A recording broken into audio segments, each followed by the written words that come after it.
It's a beautiful Monday morning, fresh week, almost wrapping up on the month of April. And yes, you're welcome to the WoezorTV Breakfast Cafe this morning. We're excited to have you. It's been a great and a long weekend, and yes, we're excited to be back. 27th April 2026. I don't know how your days are started, but yeah, it's all bubbly and exciting and energetic in here already, and we can't wait to serve you the very best of breakfast from now up to 10 a.m. bringing you the very latest updates in sport, entertainment, what the newspapers are saying, what's trending, and to our news, and even rope you into the conversation later in the show. You're welcome once again to the WoezorTV Breakfast Cafe right here in our studios at our Beling. Yes. So before we continue with the rest of the activity, let's take a look at our weather. What's the weather saying this morning? It's quite bright, 26 degrees Celsius this morning, looking to rising up onto 31 degrees Celsius somewhere around midday. And so yeah, there's very little chance of rain today, but yes, and the weather is surprising us. So if you're stepping out, just get a backup. You never know what's going to happen. But yeah, 28 degrees Celsius this morning, fair weather, sunny, and yes, looking at it to rise up onto 31 degrees Celsius. So yeah, as you step out of your homes to your workplaces, your shops, wherever you're going today, just make sure you go out in some comfortable clothing, get enough water. We can't talk about this enough. Get enough water. I always tell you that the best skincare you can give to your body is drinking a lot of water. The best thing you can do for your kidneys is getting a lot of water. The best you can do for your body, it's getting a lot of water. Please hydrate. It's very, very, very necessary. And let's also keep in mind to do things in moderation. If you are drinking, drink in moderation. If you decide to smoke, smoke in moderation. Even in your meals. The look Riley gave me, yes, crazy. Even when you are eating, be moderate about what you eat. Make sure you have a lot of real food. Let's cut down the processed foods, because where the statistics of the health things are going, it's very, very crazy. Your kidneys, most especially. Let's cut down the processed foods. Make sure you have a lot of real foods. The food you are eating, just know if you are looking at the food in the plate or in the bowl, be able to decipher that, or be able to know that this is coming from this source, this is coming from that source. No combination of chemicals that have become food that you don't know. Let's keep that in mind as we go about our day and even our week. And yes, I want to challenge you this week. I want to cut down on sugars, a lot of sugar. So I'm not doing fizzy drinks, I'm not doing my favorite gummies and all. So I want to throw that challenge to you too. You can try that. Cut down fizzy drinks. Why don't you alternate rather to fresh juices, coconuts, the processed foods? Cut down on it, your carbs. Make sure it's in moderation. Don't go and eat banku like the globe. And for some of us Ghanaians, I don't understand us, but you will find somebody who is eating and the banku is as big as whatever, and then you find a very little protein. Please make sure you balance the meal. Have a bit of everything inside whatever meal you take. And this week we are going on natural, so please cut down the processed foods.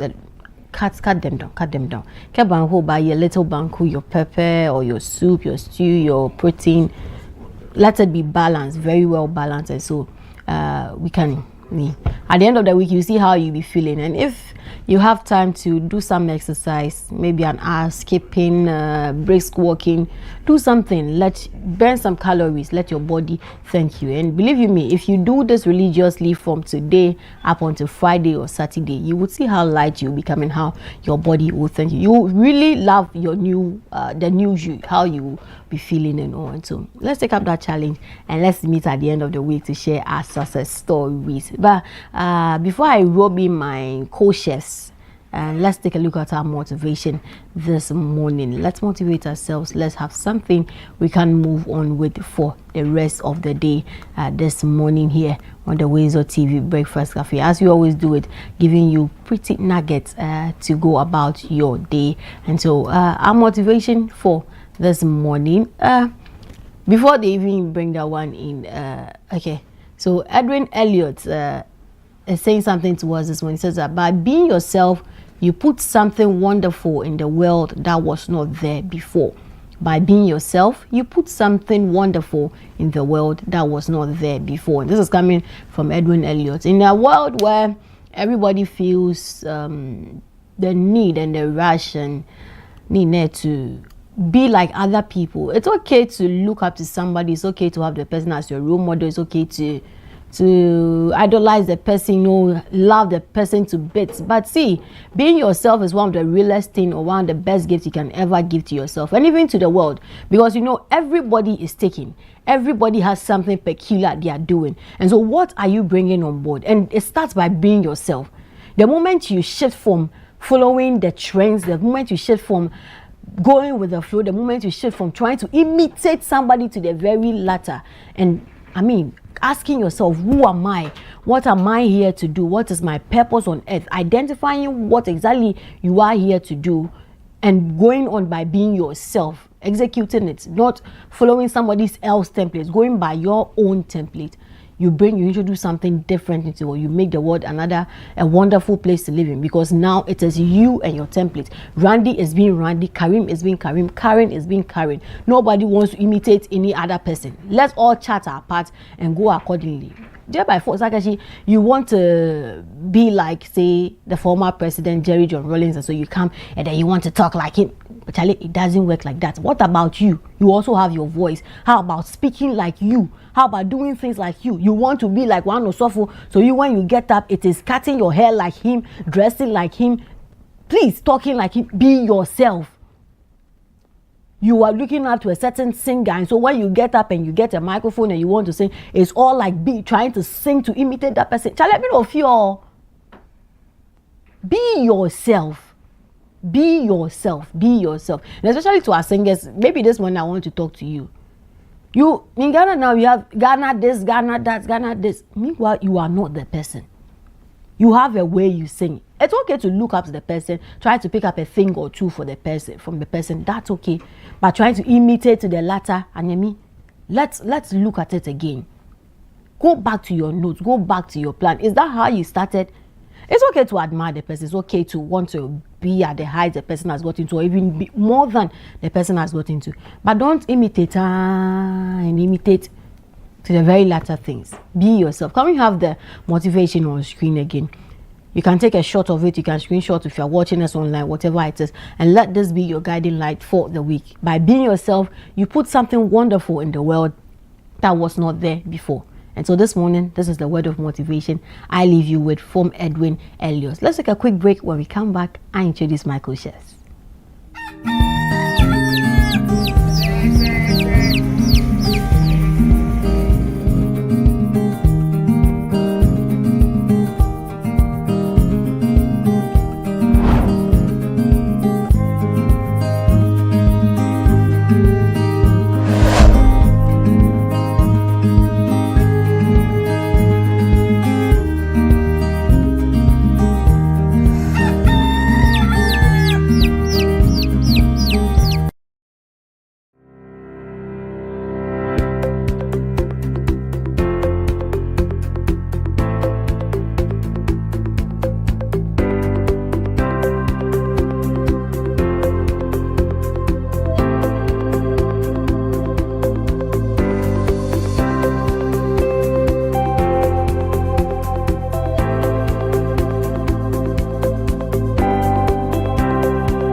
Welcome back to the WoezorTV Breakfast Cafe. And yes, my co-chefs are ready. They've been ready here with me already. So yeah, it's time to introduce them to you. And today we're going to have a great time, an amazing time. Beautiful, beautiful, beautiful time.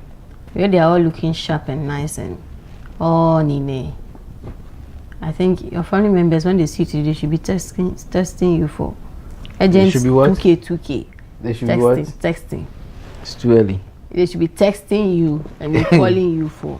Because Randy is looking like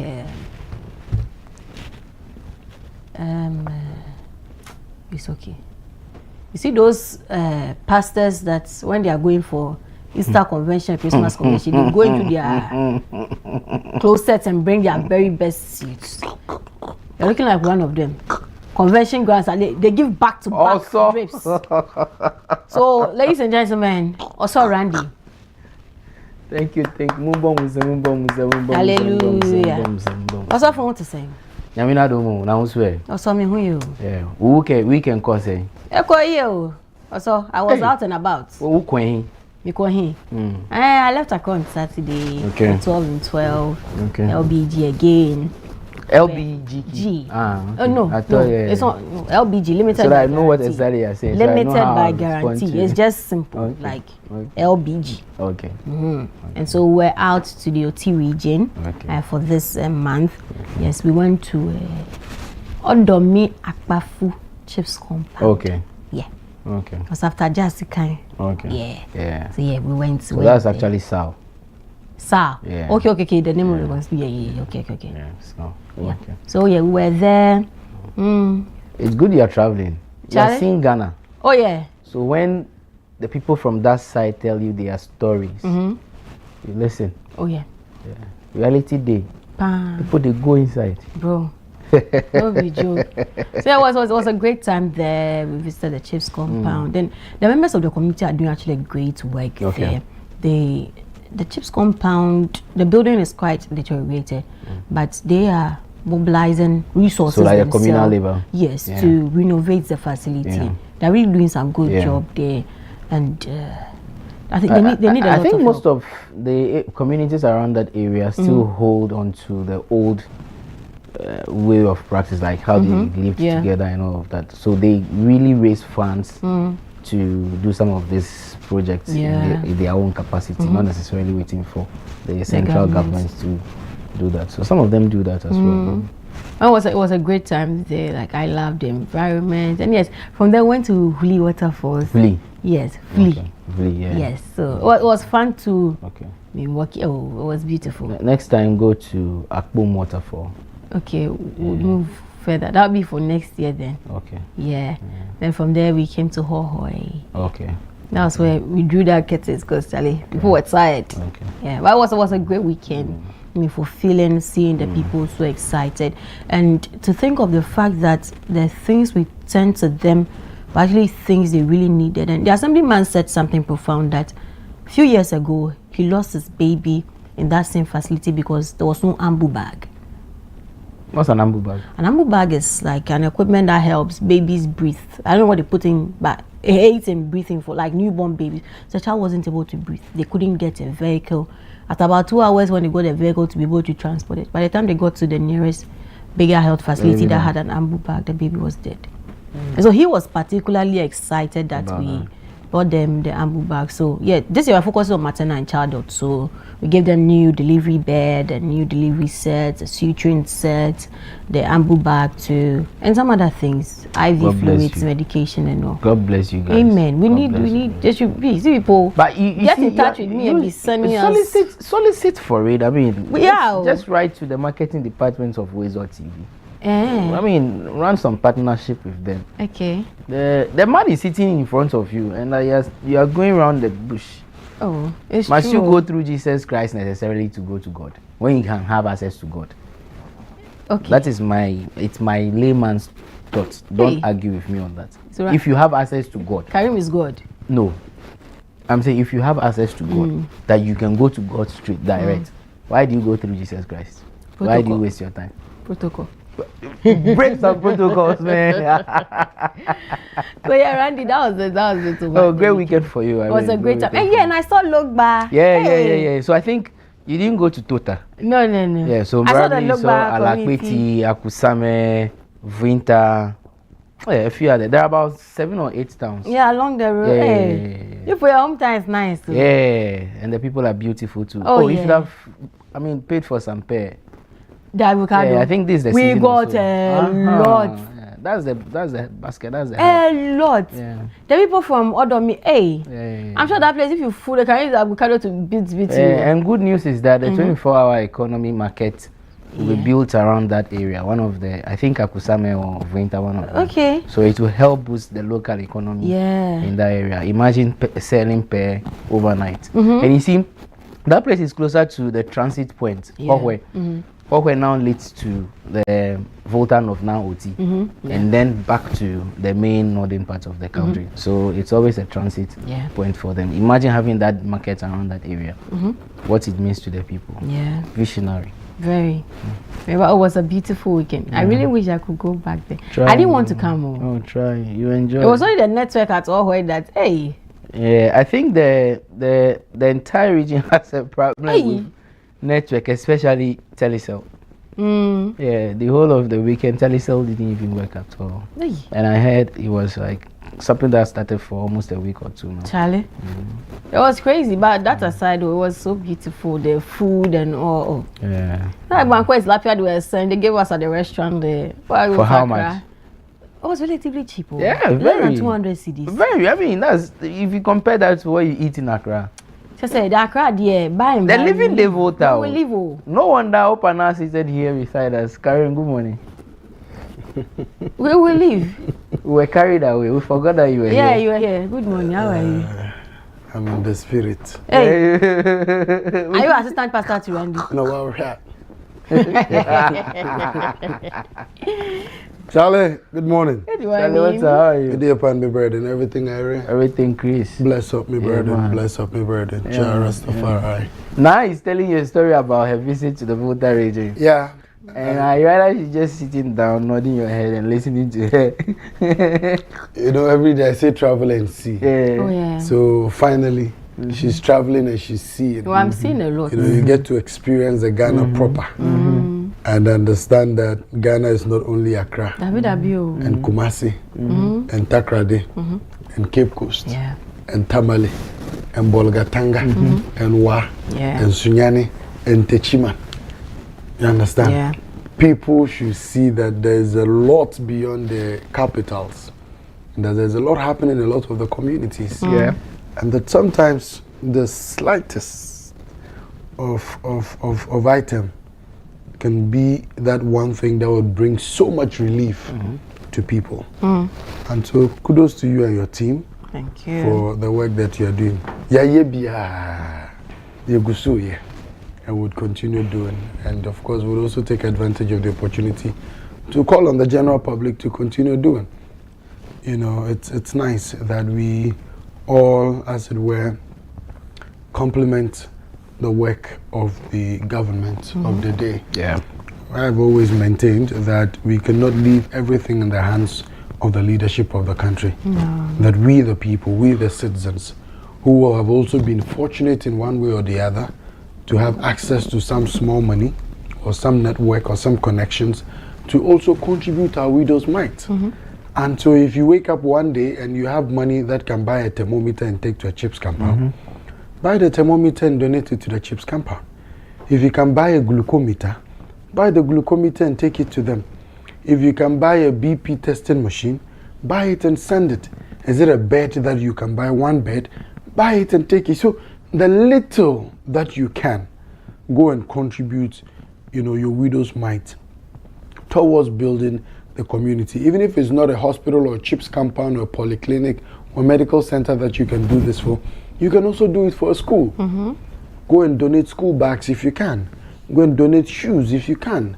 Go and donate exercise books. On that note, I still owe you some exercise books. Yeah. Yes. Go and donate exercise books if you can. Go and donate reading books if you can. And I have a lot of reading books So you can feel free to reach out to the WoezorTV line. I can help you with a box or two. Let's contribute in whatever way that we can help the societies that we find ourselves in. Because people are going through a lot. If you can buy some school uniform for kids, go and do that. Because what's the name of the American president who said that do not ask yourself what your country can do for you? John Kennedy. The students of history are speaking. Don't ask yourself what your country can do for you. But what can you do for your country?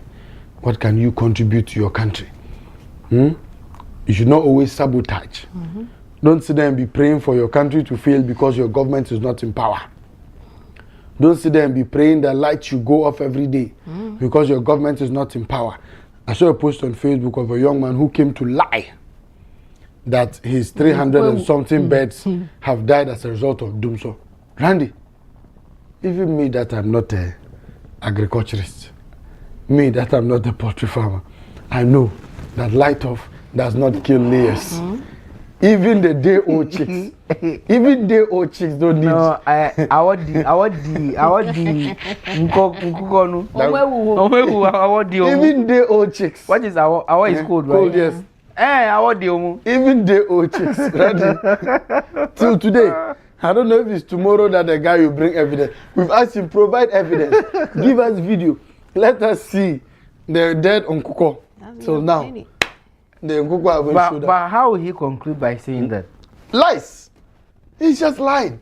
People are taking advantage of the situation to farm lies just to get engagement on their posts. Come on, why? Okay, but I think so that's even our conversation for the morning, right? Oh yes. The recent power cuts. Yes. The effect it's having on businesses and all of that. Oh yes. Whether or not it's even a sabotage. You get the point. Because there are so many arguments and there are so many school of thoughts that seem not to really agree with the recent explanation that was given. I mean, last week you touched briefly on it. Yeah. That some of the machines, some of the equipment that have been in use for a while now, most of them are obsolete. That's one. Yeah. Two, others have issues that need some sort of maintenance here and there all the time. Absolutely. You get it? But one school of thought or one argument that I keep hearing is that why is it now? We faced similar challenge when just after the election in 2024, just in 2025, we were in fact, we were threatened that if we are unable to pay for some of the IPPs and whatever, we were going to face a serious crisis. But fortunately, we were able to pay. Yeah. And we curtailed the situation. And we continue paying them. Good. And at that time, so this is the point. At that time, do we not realize that some of these machines ought to be repaired over and over and over again? Randy, everything is systematic. Okay. Everything takes time. And you see why I keep saying that there's always a vast difference between the government we have today and the erstwhile administration. And that vast difference stems from the fact that we have a government that is led by a leader who believes in finding permanent solutions to challenges. If you remember, even during his first time in office, doomsday was a thing. But don't forget that he did not create it. He came to meet it. It was not a creation of his government. It was something that he came to meet. And when he met it, he made it clear and gave us assurances that this is not a problem that I want to use patch to solve. I don't want to come and patch it small, patch it here, and leave it at that and say that I've solved the problem. No. I want to find a lasting solution to doomsday. So you can talk about the Atuobo gas.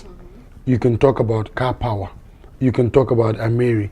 And all of these other thermal plants that were bought under his watch as president.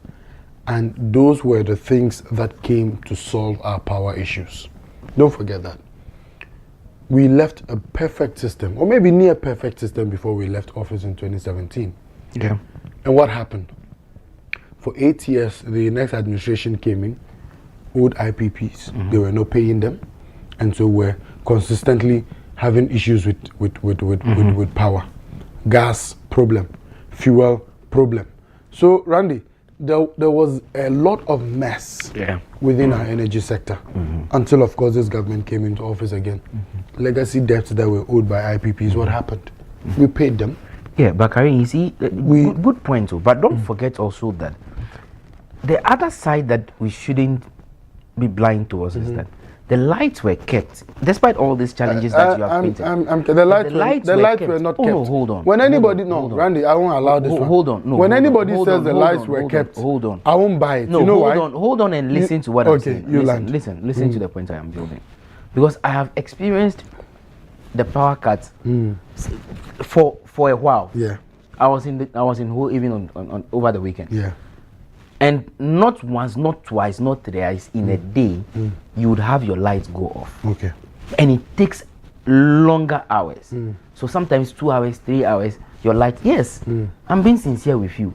And so let's not even belittle the problem or what the people are going through.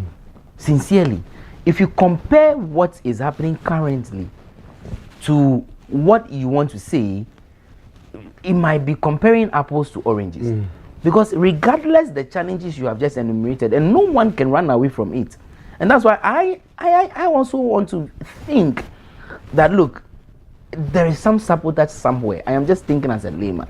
Because the period you are talking about, the lights were on. Randy, the lights were not entirely on. Well, use an adjective to describe it. You remember. But I'm saying that what is happening currently cannot be compared to what we saw in 2022, what was happening was worse. Because you remember we even asked for a timetable. Yes. And we were told that did not did not last. Randy, I'm coming. We were told that we should go and create our own timetable. If we are saying that Doomso has come, then let's go and create our own timetable. How we get my point? The reason why I'm telling you that what happened then and what happened now are two separate situations, which is also not far-fetched from what you're saying, is the fact that then, when the lights were going off, we're not given any explanation. We're not told why the lights were going off. And so clearly, it was after the NDC came into power that we understood why the lights were going off, because near the car. Into a kriyamu time cry near the car. You understand? Fortunately, we have come to pay those debts. And the energy minister has made it clear that the challenges we are facing today are not challenges of power generation. No. You have to get to my point. We are generating even in excess capacity to the extent that we are even selling power to neighboring countries. Today, communities that were not connected to the national grid are being connected to the national grid. The explanation that we have been given, and so far it is a logical explanation, that there are so many transformers that are old and obsolete. So we cannot continue relying on these transformers. We must change them. That is number one.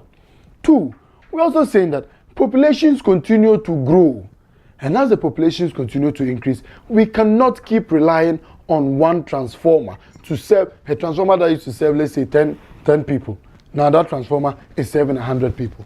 Obviously, we would not be able to carry the load, because today, Randy, you go to everybody's house, there's air condition. Even if it's a single room, national service person, they have air condition, they have plasma TV, they have microwave, they have rice cooker, they have air fryer, they have tea kettle.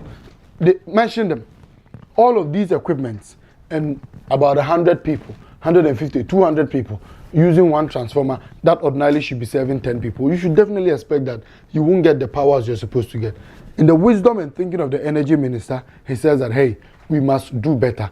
Let's change the transformers. Let's give them, transformers that have bigger capacity that can cater for the load, because the populations are growing. How is that a problem? Not also to forget that in recent time, probably what is causing the power issue in the Volta region, as you mentioned over the weekend, is the fire that burnt the substation in Nakosombo.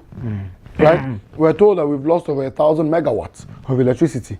1,000 megawatts is no joke. That's a greater chunk of the electricity that serves this country. To the extent that now the ECG is saying that, and Gridco is saying that we have to cut, suspend selling power to other neighboring countries so we can cater for the needs of the people. So we must understand that we find ourselves in a very dicey situation. Randy, sabotage or no sabotage?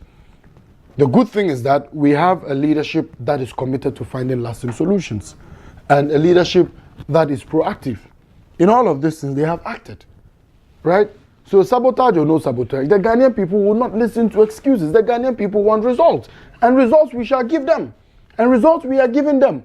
But what we must assure the Ghanaian people is that if indeed these actions that we are witnessing now are as a result of sabotage, the right steps will be taken. The people who have to be dealt with will be dealt with.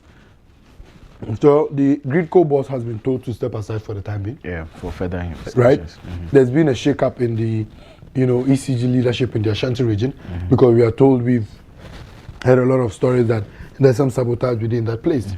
And so, sabotage or no sabotage, my point is that the Ghanaian people are going to be expecting results. Clearly, results we must give them. We cannot give them excuses. We must solve the problems. We must solve the challenges for them. Right? And definitely that we will do. So, as for the power issue, but at least we've been able to give an explanation as to why it is happening. One thing I keep thinking about, Karim, then we have failed as a people in this sense that, talking about the grid, I understand it's a very legitimate concern, a very legitimate point that you have raised. But why have we failed to anticipate or to know or to plan that after 10 years, the size of our Belenke will be bigger? I don't know if you understand what I'm saying. Absolutely. That after 5 years, a Belenke will have increased number of households or increased number of persons living in each home. So the grid definitely will hit a higher note and exceed. So why didn't we even plan to have that? Then we have failed as a people. So we can't now give them these excuses, genuine excuses that we are hearing. But again, to what extent? Because the consensus of people is that, look, quite recently we were made to pay high prices for usage of this utility, water and electricity. We saw it. Or reduce the tariffs. I agree. But I'm saying that at a point in time, it went high. Okay.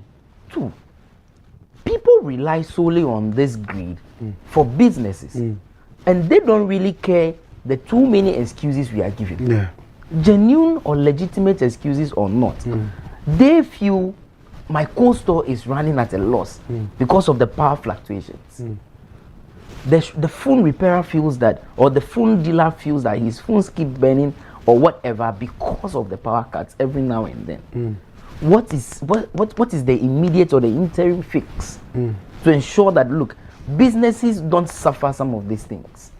Karim, and I think that is what we should be doing.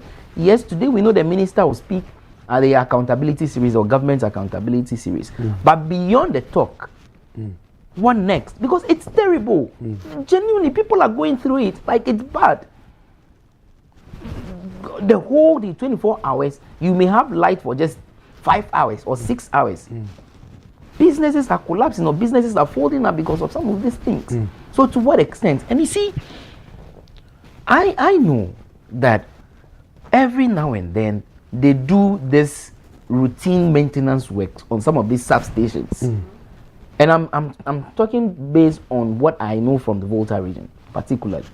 So there is a substation at Asiekwe, and I think Peve or so, if I am right. Every now and then they do maintenance on those transmitters. So to what extent do we still find ourselves in this level, only for us to be told that it is because of this, because of that? I mean, and it doesn't really add up. Yeah, I agree. Then government needs to do a thorough investigation, even with what is happening with Gridco. A proper and a thorough investigation ought to be done to find out who exactly probably is behind what we have seen over I think over the weekend. Look, it's bad, and you see, you can't continue to smear the government with this. A country where we find ourselves with so much propaganda, they cook up stories, make it look very real. With the introduction of AI, and I'm saying this based on what we saw some years ago, how this whole light off, light on thing became something serious that was attached to a particular administration. Probably we need somebody to step in and, sanitize the system. That's what I can say about this. I don't know, Karim. No, as I mentioned, Randy, results the Ghanaian people expect, results they would get. And I think that I would also side with you on your point of the fact that we should be able to tell when, of course, the populations are increasing. That's why we conduct a population and housing census every 10 years. So it gives us a fair idea where we are headed, what the numbers are looking like, and we make the necessary provisions for social amenities as the populations increase.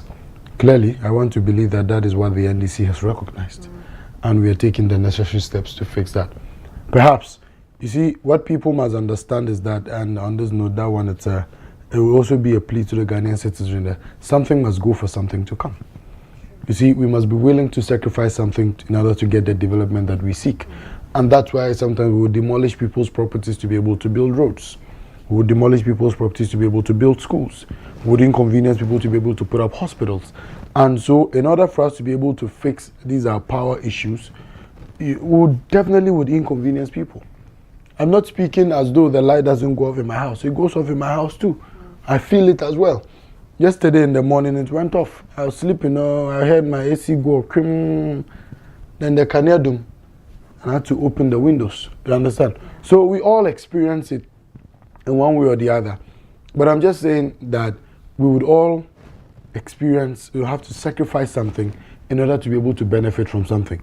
If not for anything, I think that the energy ministry that we have now, ECG, Gridco that we have now, have been very consistent in terms of communication. In fact, the energy ministry has one of the finest public relations person that I've ever encountered in this life. He's been very consistent, he's been very patient, he's been very attentive and very responsive. When you send him a message, immediately he will respond.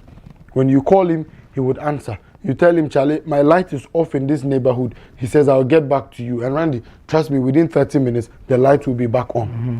I hope you're getting my point. He said, oh, we'll find out what the situation is. If it's not any, maybe it's just some mistake or something that's tripped. Let me quickly check. Roxanne will check and give you feedback. And I'm telling you, before 30 minutes, the light will be back on. And he will reach out and ask you whether the light is on or not. I hope you're getting my point. Yeah. Their statements have been consistent. The minute I have not encountered, maybe probably focused, but I don't think I've encountered an energy minister who's held as many press conferences as Jinapor has done. If I have to speak today, he will be on Government Accountability Series at 2 p.m. to account to the people of this country what really is happening.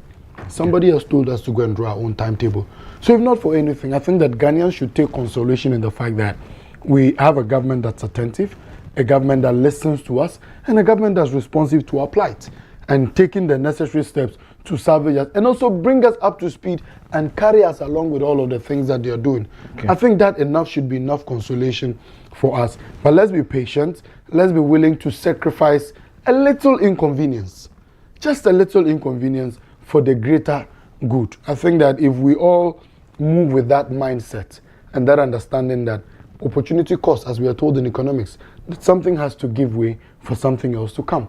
I think the inconvenience that we're experiencing today is just to give way for better days to come, for constant electricity supply to come. And so let's be a little patient for the propagandists and the people who want to take advantage of this to make the government unpopular. I think it's quite unfortunate. I will call you traitors to your country or to your nation, and to say that the mere fact that your political party is not in power does not mean that you must wish doom for the country. We must move beyond that. We must be patriotic citizens. We must think that it is only one Ghana that we have. And if we all think the same way, irrespective of which political party that we belong to, and we wish good for the country, we all benefit. When the light is on, it's on for everybody. When it is off, they don't say that this house is an MPP house, so put it off. And this house is an NDC house, so leave it on. No. If it goes off, all of us, everybody suffers the consequences. But as I mentioned earlier, let's be willing to sacrifice a little inconvenience for something better. I believe strongly in the leadership of John Jinapor. I believe strongly in the leadership of His Excellency John Dramani Mahama. And I'm sure that in no time we would find the lasting solution to these challenges that we are faced with. And just to end on this note, that I think we must also really start taking steps to look more at renewable energy. We have a lot of sun. Solar. What are we doing about solar?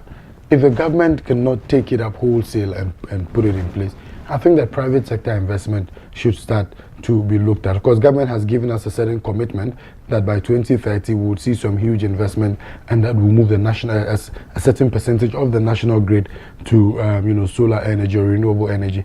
But I think that we can catalyze the process. Let's get more private sector investment injected into that space. Where I come from is always hot every day. Let's go and mount some solar panels there. Add that to the national grid. Look at wind turbines and all of that. There's so many ways that we can generate electricity. I think that we should start looking more towards these ones. And also maybe to the people who are watching, maybe you should start looking at investment towards those spaces, and let's see how best we can leverage renewable energy for the benefit of all. I think that would be my final remarks on this matter. Okay. On that note of renewable energy, let's open the phone line 055-269-7939. Want to give you the opportunity to also contribute to this conversation. How's the power outages going at your end? For my friends at Teshi, it's a whole this thing. Teshi, Sakumono, Nungwa, that area, they have really been feeling it. But yeah, joy is coming very soon. After the transformers are replaced, everything will be fine. So 055-269-7939. Let's call in and then share our thoughts. But in the meantime, if you're in those areas, I think it will be best for you to start eating your soups and stews in the freezer. And then wash, clean the freezer and the fridge and leave it open till the lights become stable. Yeah. Because at this point, a lot of gadgets have been affected. And of course, for the fact that the minister will also speak today, it's just good that we give viewers the opportunity. What would you want to hear from the minister? What are your expectations from the minister for today? I mean, so let's see how it passes. But there is a message here. The doomsday for him is his chicken oxygen. So they were being starved of it. So in regards to the guy who said he's 300 beds, just a lie. He's just a liar. Yeah, I mean, and that's the point I'm building, that a lot of people will do or churn out propaganda out of this. This is something that we are faced with as a country, you know. Karen, I hear there's a caller. Okay, hello. Hello. Hi, your name and where you are calling from? My name is Manoa, calling from Agona Kwanta, Western Region. Okay, Emmanuel, let's hear you. Manoa, not Emmanuel, please. Okay, let's hear you, sir. Okay, so we have light here in Agona. And first of all, let me send a very greetings to our MP, Honorable Kuku Abisi. And I know this, I don't know if this will reach the president, but I want to tell him we love him here so much. But let me come to the issue. Recently, there was light out around 6 p.m. and they were on it around 5 a.m. in the morning. And in as much as I have light, I think this problem needs to be solved and be solved urgently. No one is a Ghanaian more than anybody. Charlie, if the thing is happening in some places, it doesn't mean it won't come here. As I said, it happened here before, and right now I think our light is on. And also, me, I'm a farmer. If there's light out, how it will affect me, it won't be the same as how it will affect somebody working in the printing press. Same way in somebody also working in a cold store. Different scenarios, but the same effect being the light out. And yeah, about we justifying the fact that because there's a work going on. Charlie, we had some years ago when another was in power, then there was no light out.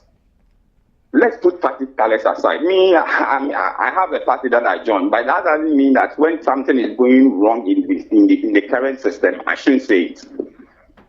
There's nothing going on well, but this light out thing is affecting us seriously. See, I rather have a cold store in a town called Abra.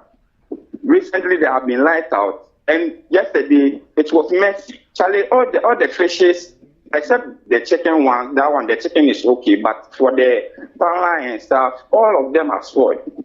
So I think the government has to do it. And our energy minister, please, you're not doing well at all. You are below the belt. Charlie, I'll rank you around 3 out of 10. If you think there's something going on wrong, and this fire thing that you're saying, the man who is in the studio, sorry to address you, but seriously, sir, if you do this, it won't help us. Some of us, we don't look at party colors before you go and vote. What you are saying then, it is just people who are. If the issue has come, let us address it as Ghanaians and solve it as Ghanaians and move on. This blaming factor, this person was pouring, this person was... When I was going to vote, I had my intention in mind that somebody is coming to change something for me. That's why I went to vote. I know the fire outbreak was not caused by any particular, but at least let's speak well to touch our hearts so that somebody will not come to social media and blame the government and even come and insult the president like that. somebody that can even stand one-on-one with the president will be coming to the social media and blasting the president because of some comments like what you are making in the studio there. Manuel. Thank you. Thank you very much. Thanks for calling. 05526979939. Andy, why are you making those comments in the studio there? Osofu, you vex Manuel. Manuel is all spoil, and you can't vex Manuel at. Carry. Yes. But Randy has vexed Manuel. Was that what Manuel said? Manuel said Randy is saying that people have bent the ECG place. So, we never said that. That's what Manuel is saying. He said Randy in comment they vex people. No. Well, there's a caller. Hello. Hello, good morning. Good morning. Your name is where you are calling from? Okay, me for Nama. Me for half on. Madaku de. Malanko ye gifti malanu poncho hoko voter regime. Okay. Hello. Yes, Madaku Mia Sanko. Madaku de male number jim plifwa de kadi. Hello. Yes. Open number de. And I don't remember no after me out play. Nanga Jojo le ho we ade. Okay. Gifty. Okay. Yo. All right, Akpe. Randy, I got lost at a point. What? So Gifty says she wants your number and one other guy. I don't know if it's me or Karim. So she says she has a lot to say to you. There is a lot happening in Hohoe that she would want to. Okay. It get matter for in chest. So if I tell you. Right. Anyway. I think they'll do the needful. Yeah. So you take get in touch with them. Just send a message on WhatsApp. They would share their contacts with you. 05526979939. Call in. Let's hear your thoughts on it. But say the panel was boy. That is still ringing in my head. Charlie, I know, right? Hello. Hello. It's not like politics or what. You're supposed to focus on what counts. Hello. Okay, I think we lost that caller. It is the business factor. Because largely you go to an area where the economy largely depends on some of these jobs. If it's not a salon, then it's some welding shop be like that. All those things. So and a cold store be like that. And that's the just saying the barbering salon has set my mind on something. What if you go and then the barber starts, the way they can do some things and your head become way too raised before they come and level with it. The light just goes off. So that the person is forced to use razor. That could be hard. Now, if you use razor, the usual razor or whatever, so hand or whatever, the price will increase. So the end user or the person who pays at the end will be you. True. Now we've introduced rechargeable shaving aid. You don't have the power. You have 5 hours of power out of 24 hours. How do you even charge? I hear there is a caller now. Okay. Hello. Hello.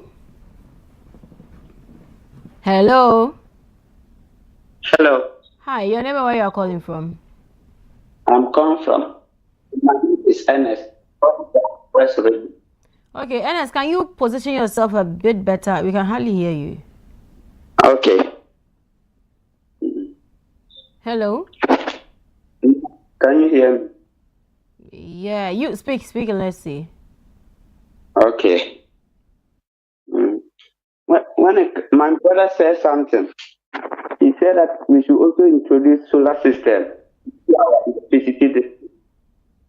Yes, I am also an expert in solar system. Okay. My own solar panels and this. I will be doing a lot of people and they are thinking about it because it also reduces our electricity consumed. Immediately I'll find you are getting solar for you to pay what you always consume. I can tell you the. Can you position yourself? Hello. Hello. Can you position yourself better? Your line is breaking so terribly. Okay, because of the network. Oh yeah, maybe you can hang up and then call again, okay? Thank you. 055-269-7939. Randy, you were saying something. Yeah, I was talking about the business losses, the losses that people are counting. I mean, you know, it's terrible because largely that's what they depend on. Somebody that's the person's fortune. That's what the person does for a living. Yeah. The person runs a salon. You know, even what's the name? Dressmakers, yeah. they all use electricity and all of that, and that's what I'm saying. So that economy largely depends on the grid or the electricity. So if it's not there, if it's taken, it really has will have that sort of effect, heavy effect on them, and I think that's why they keep crying every now and then. Now aside that, also sometimes there's like okay, so hello. Hello. Good Hi. morning. Good yes, morning. good morning. Good morning, ma'am. Your name, Yes. where you're calling from? I'm calling from Kaswa, Kaimibre. Okay. Yes, our last stop. There is electricity pole there. If there is a crack on it, that's last year I've noticed. We've told the ECG in this area, even they came to see the crack. And they said they have no pole to replace it now. Okay. And it's still burning, and it's still burning.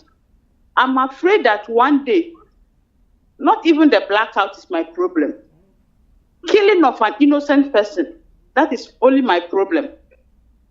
And it's still burning. And the assemblyman in the community, I have contacted him, and he has given me a copy of a letter because I was thinking he was playing 419. But later, I asked him to let me have a copy, a proof of what he is doing towards that.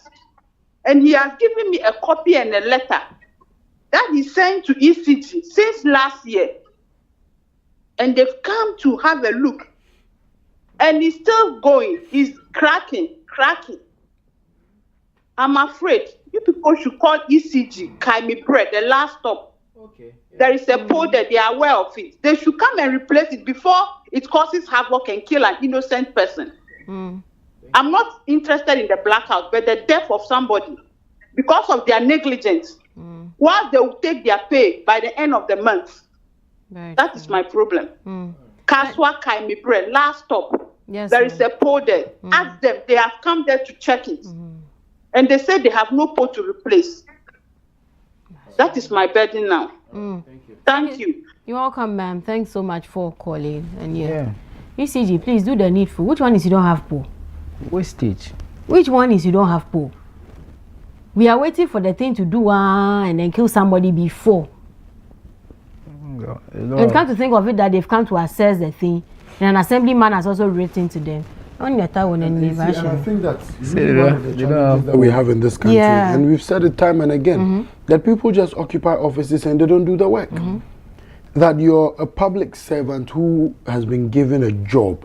You have a duty to the people in this country. You have a duty to serve the people, and you are not doing the work. Someone working at ECG thinks that they are doing you a favor. Someone working at Ghana Water Company thinks that they are doing you a favor when you call to complain about an electricity issue or you call to complain about a power issue. You walk into offices that are supposed to serve citizens, people that are paid with taxpayers' money, and they feel that they are doing you a favor. If you don't pay a bribe, you won't get it done. I mean, why? What kind of country do we live in? That you must always bribe somebody to get something that you are entitled to as a citizen. Hey! Who die and they'll bury us. What kind of country is this? I just hope the ECG people around that side would. Please, let's not wait for anything to happen. You guys you want to record fatalities before you move. Then we should record fatalities. And you see, the woman is not even interested in the blackout. No. That's somebody. She said, take off the light. You, take your light. We just want our safety. Just take off the light. If that pole will go, for us to be in darkness, take it. How difficult is that one too? How hard is that one?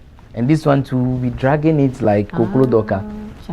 And you pull this side, I pull that side. I mean, for how long are we going to be doing that? And when you report some of these cases, they stay back. They don't even act. No. You know, but it's very unfortunate. Karim was saying, see, you even go and request for meter. And they'll tell you have to fill the track for them to come. Meanwhile, there's something you have to write and then request for a meter. They tell you they don't even have the meter. The meter is. But if you are willing to pay extra, they can go and conjure meter from where for you. And you would have to, and they will come and they will expect you to even give them food and water and things, fuel the van, and we expect no fuel to from. What kind of country are we living in? Meanwhile, at the end of the month, you are paid. Oh, it's so bad, like so bad, honestly. 055-269-7939. The phone lines are still open. You can call to share your thoughts and remarks about these recent power cuts and the bit of the Gridco CEO being asked to step aside for investigations to go on. Yeah. What do you make of it? I mean, a good one. Good call. Yeah, good call. I mean, something happened, an accident or whatever happened. It's just right that whoever is heading that institution steps aside for a proper investigation to be done. Okay. Especially looking at the circumstance under which whatever happened and all of that, and even in the situation in which we find ourselves. Yeah, so it's just like a police officer guarding somewhere and crime happens.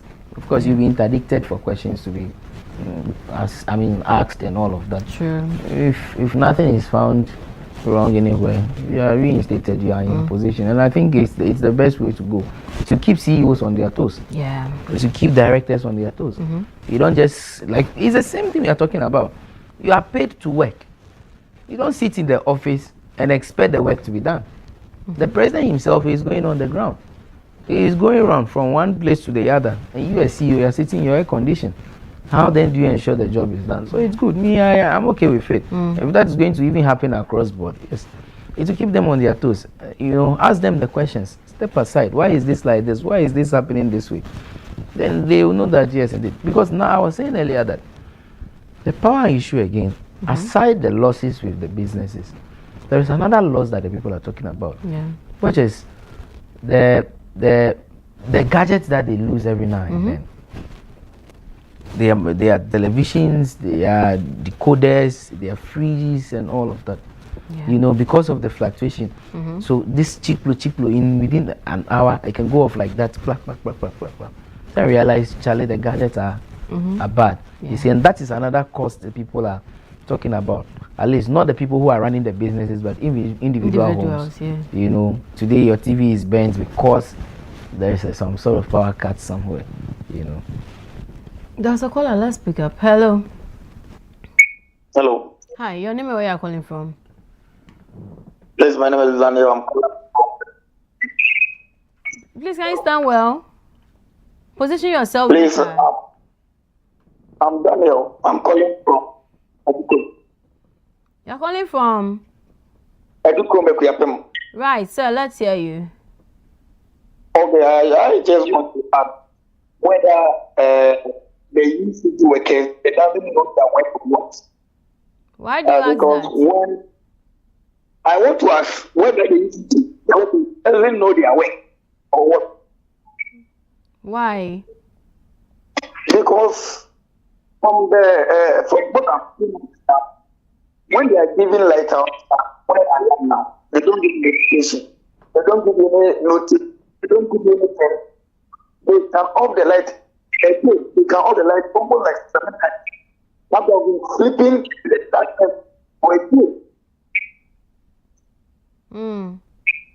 So I want to ask whether it's because they can't do their work or because they're not making them work. One problem. Because only one problem is that they always. All right. Thank you so much for. Yes, sir. You're welcome. Right. Thank you for sharing your thoughts. Yeah. It as well looks like a lot of people have some bones to pick with ECG. Yeah. But then again, talking about the good things were that though. I know, right? Talking about the home appliances at home.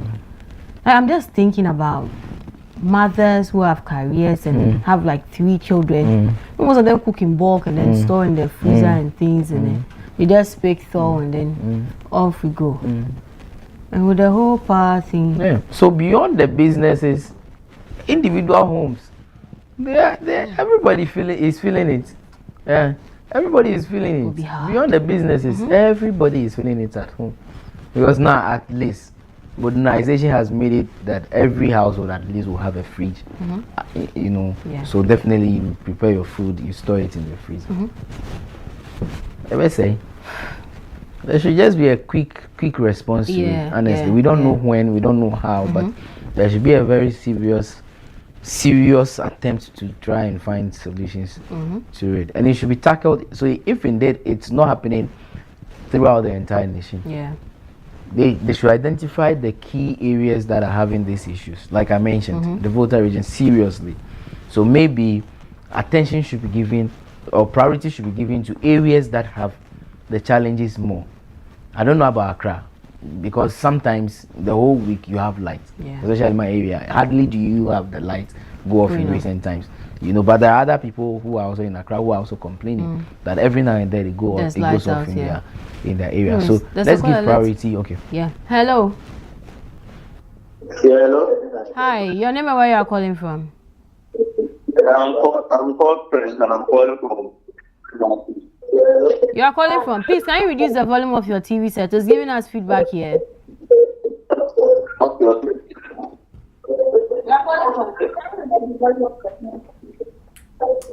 Okay, I'll reduce it. Okay, let's hear you.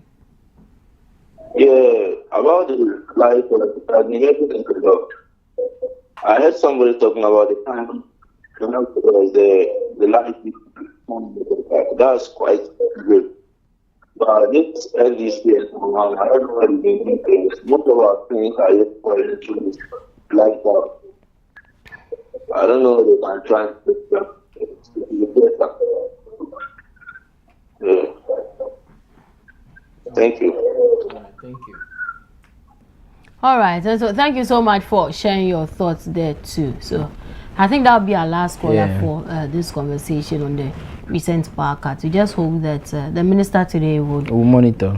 Bring us some good news from the Government Accountability Series, and also monitor from here. So thank you so much for calling in to share your thoughts on that. But let's take a quick break. We'll be right back with more for you.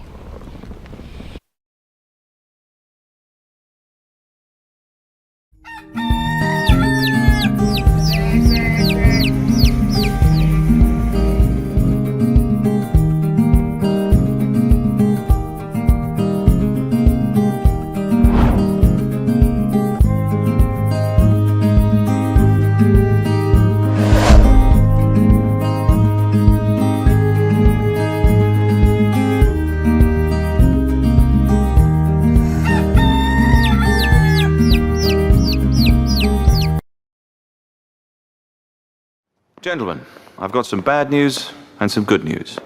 Okay, the bad news is that your chances of getting prostate cancer are now just 7 to 1. In fact, prostate cancer is killing one man every single hour of the day in this country. Imagine that, one every hour of the day. But the good news is, we're forming a team to stop that clock. Men United. It's time men united together to fight prostate cancer, the way women have united against breast cancer. We need to get together and find a cure, as well as better ways to care for the 250,000 prostate cancer sufferers out there. Please, get on side and join us in the fight. Men United versus prostate cancer. We can win this.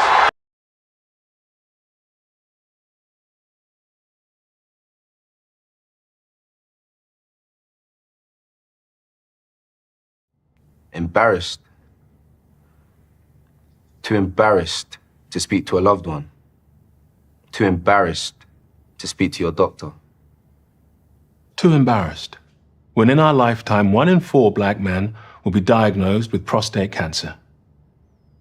1 in 12 black men will die from prostate cancer. Let me repeat that.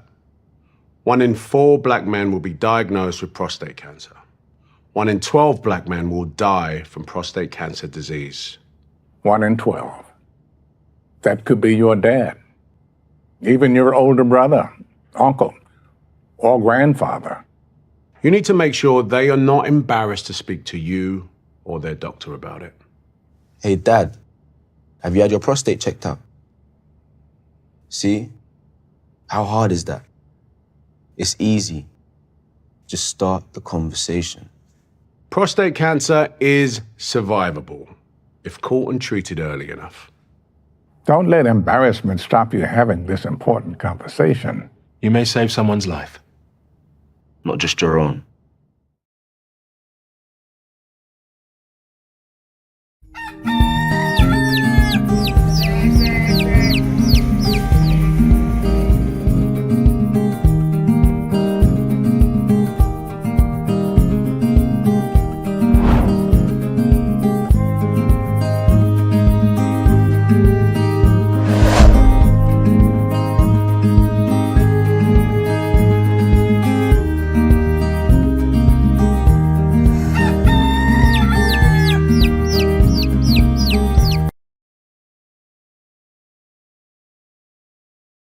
You're welcome back to the WoezorTV Breakfast Cafe, and yes, it's time to celebrate some amazing personalities this morning.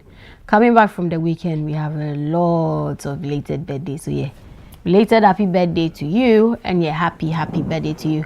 If you're celebrating your birthday today too, but let's get into our list of belated celebrants and wish them here before we get into the list for today. So let's begin. Who are we starting with this morning? So the ever amazing Emmanuel Owusu Nyameche, popularly known as Legend. Belated happy birthday to you, brother. May this year be a blessed one for you. Maybe a great year, maybe an amazing year for you. Thank you for being that big brother, amazing big brother, a beautiful big brother. Hey, everything, just say every good thing that you pray for in this year and beyond, maybe a portion. Legend, I love you so much, and yeah, the love is big from this side to you. Have a great year, have a great one, and yes, till you come back from opposition the next 42 years, keep enjoying life, keep having fun, and yes, may all your dreams come to pass. Belated happy birthday to you, Emmanuel Owusu Nyameche, Legend. Moving on from him, let's see who we are celebrating again this morning. Florice Linda Cherubel, belated happy birthday to you, Florice Linda Cherubel. Yes, have a great one, have an amazing year, have a beautiful year. May this year be a great year for you, and may this year be an amazing one for you. This is coming from Clenham here at WoezorTV to you. He wishes you a great year filled with lots of God's love and blessings. Enjoy your year, Florice Linda Cherubel.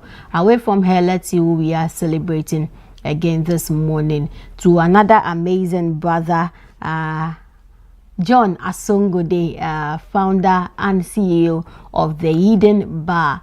Belated happy birthday to you, brother. May this year be a blessed year for you.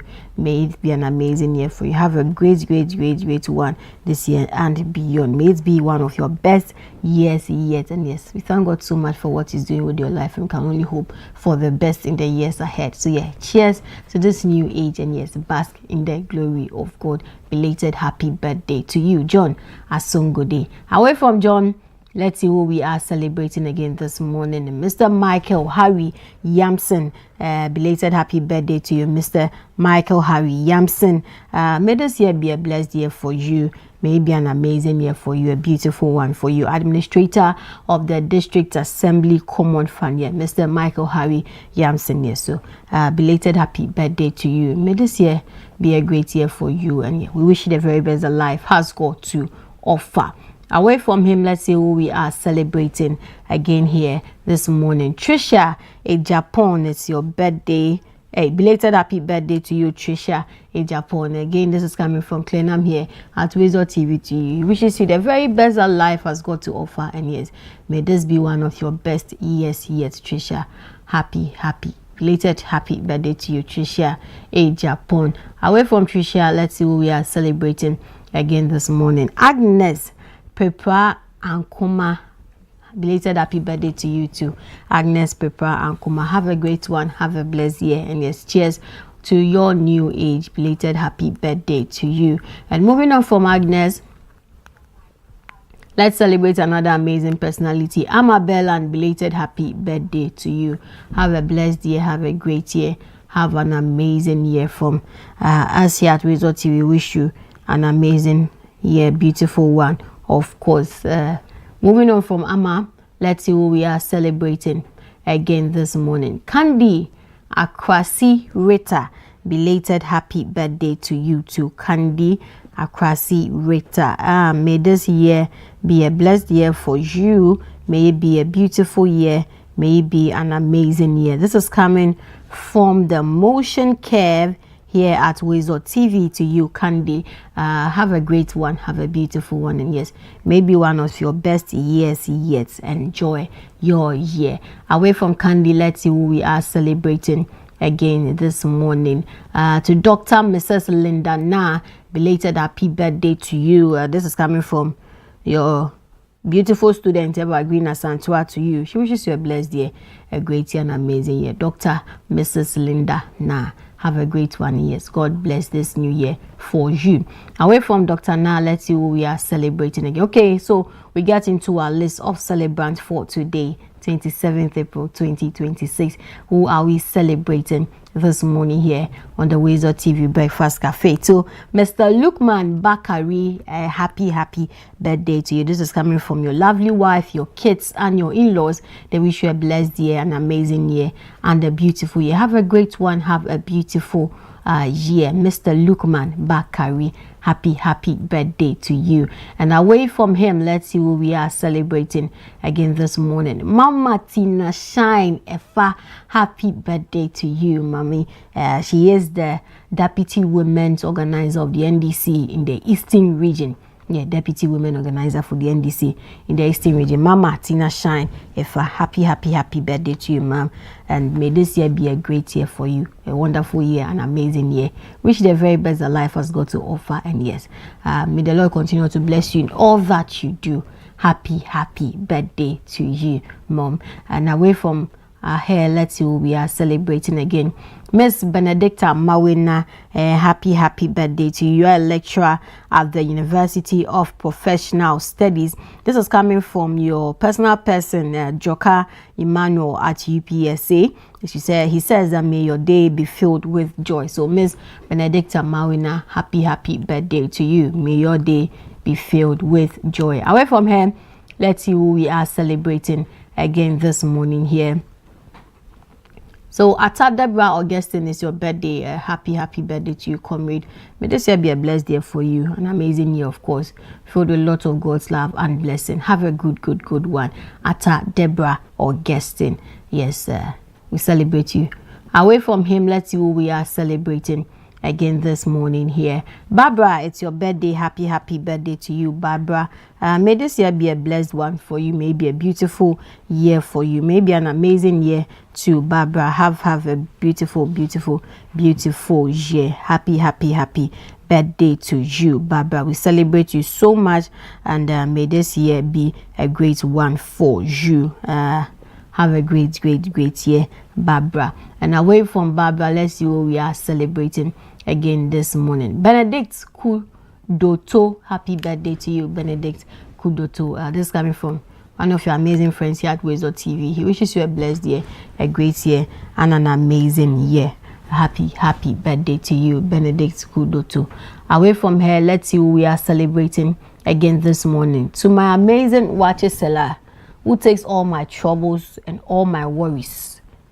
I can't love this woman less. Like, you are the CEO of FBN Wache at Kolegono, the one and only Sister Penina Hammond. Happy birthday to you, beautiful. I love you so much, and thank you for all that you do for me. Thank you for taking all my pressure and my worries and everything. Like, she really does it seamlessly for me. So Sister Penina Hammond, happy birthday to you, and from your brothers, the entire family, wish you a great year, a beautiful year, an amazing year. May this year be one of your best years yet, the third step on the third floor. Happy birthday to you, and may the Lord perfect all that concerns you. May this year come with great increase, great blessings, and every good thing you've prayed for. Happy birthday to you. This coming from me to you. Have a beautiful year, and cheers to this very beautiful year. Penina Hammond, FBN Wache, Kolegono. Do pass by Kolegono whenever you're around her end at Oligono, and grab yourself some nice pack of wholesome food that would heal you for the rest of your life. Yeah, happy birthday to you, ma'am. Away from here, let's see who we are celebrating again this morning. Okay, so belated notable birthday going out to the MP for Commander Edina Eguafu Brim constituency, Honorable Samuel Atamils. Belated happy birthday to you, sir. May this new year bring you lots of God's blessing and lots of God's love. Belated happy birthday to you. And so that'll be it for birthdays this morning here on the WoezorTV Breakfast Cafe. Please do well to keep your wishes coming into our WhatsApp number 055-269-7939, 055-269-7939. Let's celebrate you and your loved ones on your special day. Let's cross over to Randia Haji for the newspaper review. Alright, so now thank you so much. Let's quickly take a look at what the papers are reporting this morning. Let's start off with the front page of the Graphic Business, and it says CD slide tests BOG's policy resolve. There you have the picture of the man working magic in the Bank of Ghana. Review mineral revenue allocation to strengthen myth investment capacity. That's from some group of CSOs.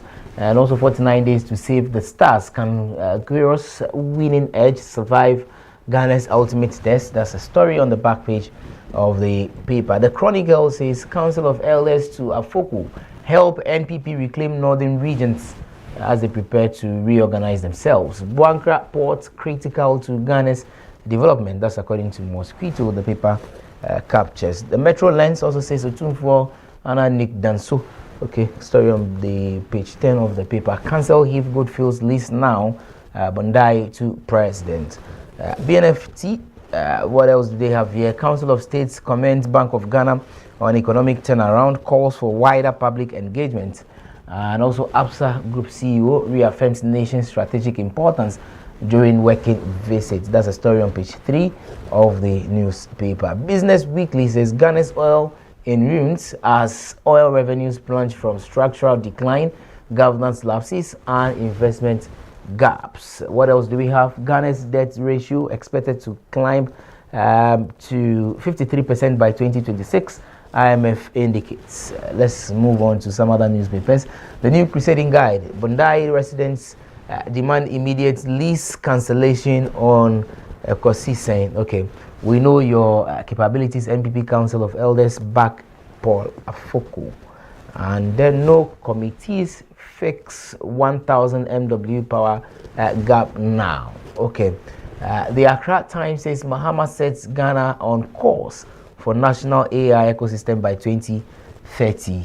AI can weaken social trust if poorly governed. Speaker Bagman admonishes Ghanaians. The Ghanaian publisher cancel Heath Goldfield's deal.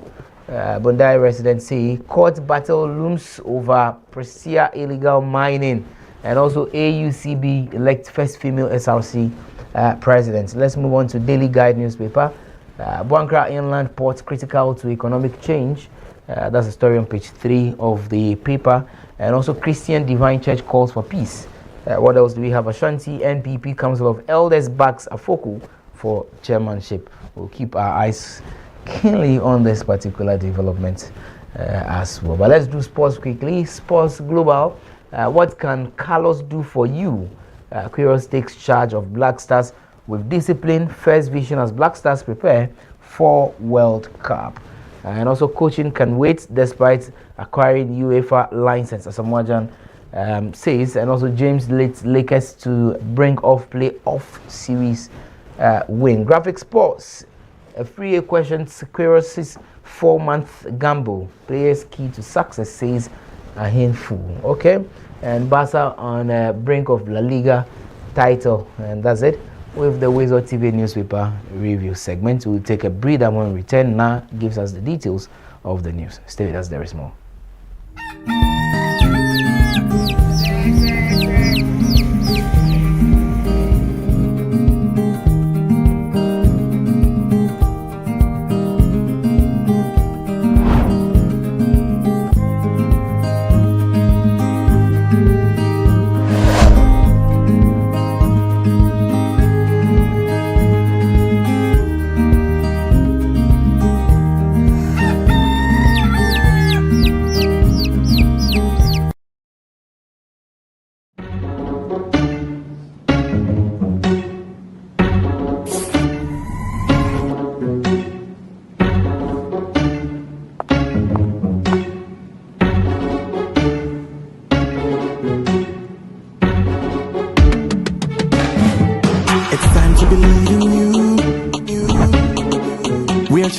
So should you. If you're dreaming, don't be afraid. And in the valleys, keep your head up high. Dare to dream with Puma drinks. Puma, Puma. Yeah, believe it, you can achieve. Puma, Puma. Oh yeah, clap your hands for the whole new vibe. Make we set the Puma. Oh yeah, come alive. Puma, Puma. Let me hear you. Puma.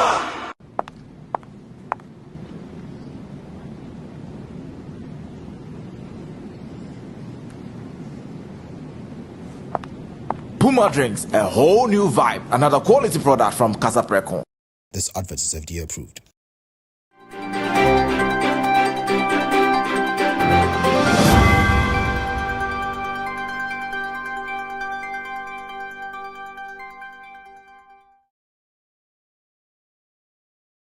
Time now for the WoezorTV report. Let's take a look at the headlines.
Now let's begin. President John Dramani Mahama has inspected ongoing reconstruction works at the La General Hospital in the Ladade-Kotopon municipality, where he assured residents and the general public that the facility will be completed and ready for commissioning by November 2027. He also disclosed that the government has terminated and is working to re-award the stalled police hospital project to ensure its swift completion. This report. Of Ladade-Kotopon municipality are set to regain access to essential healthcare as work steadily progresses on the La General Hospital project. Once a key facility along Accra's coastal stretch, the hospital was demolished in 2020 over structural concerns, forcing patients to rely on already overstretched facilities such as Rich, Lekma and Kolebu. Now under redevelopment, the new facility is expected to deliver an additional 160 beds, a move aimed at easing congestion and improving emergency care in the capital. During an inspection of the project, President John Dramani Mahama expressed satisfaction with the pace of work and urged the contractor to ensure timely completion. The contractor and the staff for a good job. The hospital is progressing quite well.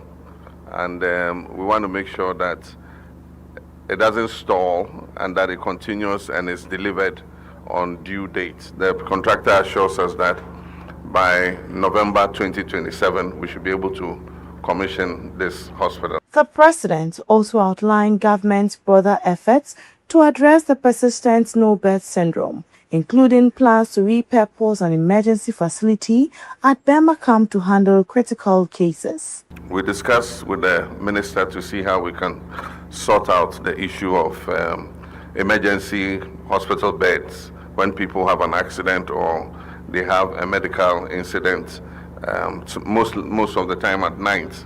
Finding a place for them to be treated has been difficult. And so there's the emergency center which was built in Burma Camp during the COVID period. We're going to repurpose it so that it has beds for handling only emergencies. And so if there's an emergency and a person is not accepted at any of these hospitals, the emergency center in Burma Camp will be there. The emergency nurses and doctors will be there to stabilize the patient. Once the patient is stabilized, then we can move them to a regular hospital. And so the ministry is taking action to prevent needless deaths due to the no-bed syndrome. When completed, the La General Hospital is expected to significantly improve access to healthcare for residents in La and surrounding communities. Reporting for WoezorTV, Belinda Anankwanza. Now, still on the president, he has launched Ghana's National Artificial Intelligence Strategy, positioning the country for active participation in emerging technologies for national development. The strategy, which will guide the use of AI across key sectors of the economy, is aimed at providing innovation, improving public service delivery, and strengthening Ghana's role as regional technology hub in Africa. There's more in this report. Officially launched its National Artificial Intelligence Strategy, setting the country on a path toward innovation-driven growth and digital transformation. The policy framework is expected to guide the development and use of artificial intelligence across key sectors of the economy.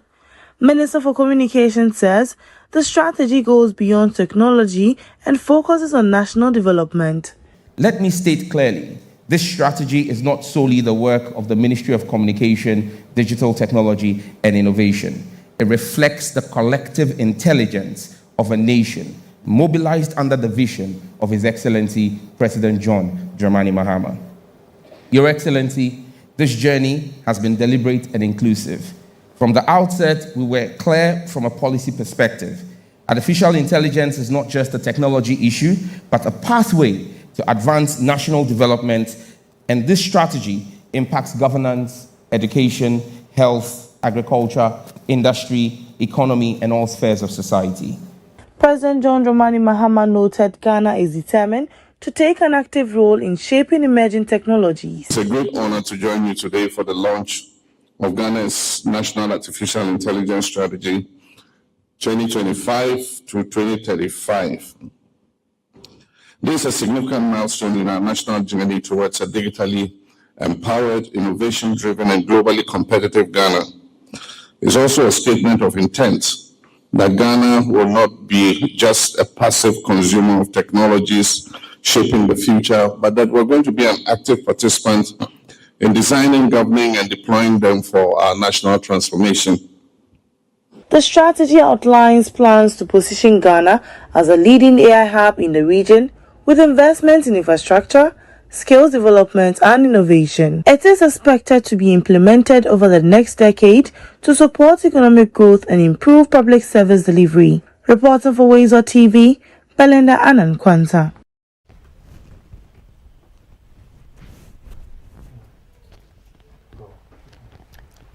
Now, Vice President Professor Nana Jane Opoku-Agyeman has commissioned a new Information and Communication Technology Center in Sankana, located in the Nadoli-Kalio district of the Upper West region, as part of activities marking the Kalibi Ghana Festival.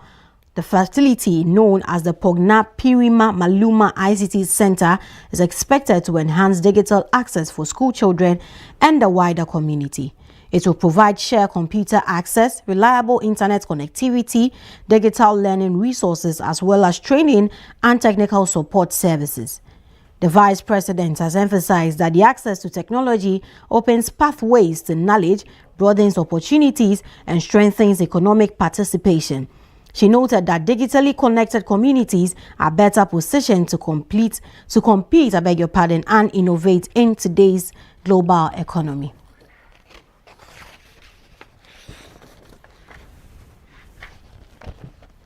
And in other news, the Minister for Energy and Green Transition, John Abdullahi Jinapor, has directed the Chief Executive Officer of the Ghana Grid Company Limited, GridCo, to step aside pending investigations into a fire outbreak at the Akonsombo Power Control Center.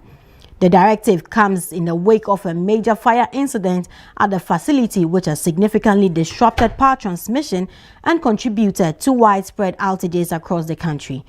The incident, which affected critical control systems at the Akosombo installation, has been linked to ongoing instability in electricity supply, with several parts of Ghana experiencing prolonged power cuts. Authorities say investigations are underway to determine the cause of the fire and assess the extent of damage to key infrastructure. The minister's decision to ask the Gridco CEO to step aside is aimed at ensuring an independent and transparent probe into the incident. Also, Chief of Staff Julius Deborah has apologized to the chairman of the Church of Pentecost over controversial remarks by Mary Ewusi targeting Chairman Eric Nyamiche. The comments made in response to the church concerns about environmental damage from illegal mining sparked public backlash. Mr. Deborah expressed regret during a church visit, stressing the remarks did not intend to disrespect the church and appealing for reconciliation. Of our church. You know, myself, Honorable Elder Ofusuampofo, our local government minister, and several others are members of your church. A few days ago, one of our colleagues, Dr. Mary Ewusi, slipped a bit against you.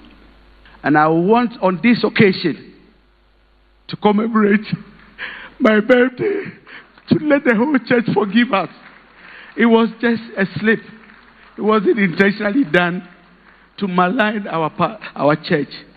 I believe sincerely that you will forgive her and forgive us and accept us as your children. Lady, she has made me more popular. Yeah. I mean, people like that, I don't think about them. Yeah, because she's just made our church and myself more popular. If I held anything against her, like standing here to speak for 45 minutes, I would have said something about her. But I think that we all have our opinions on issues. And so let's just forget about this one. So I've forgiven her. And so don't worry. I want your heart to be to rest and enjoy this day. Yeah.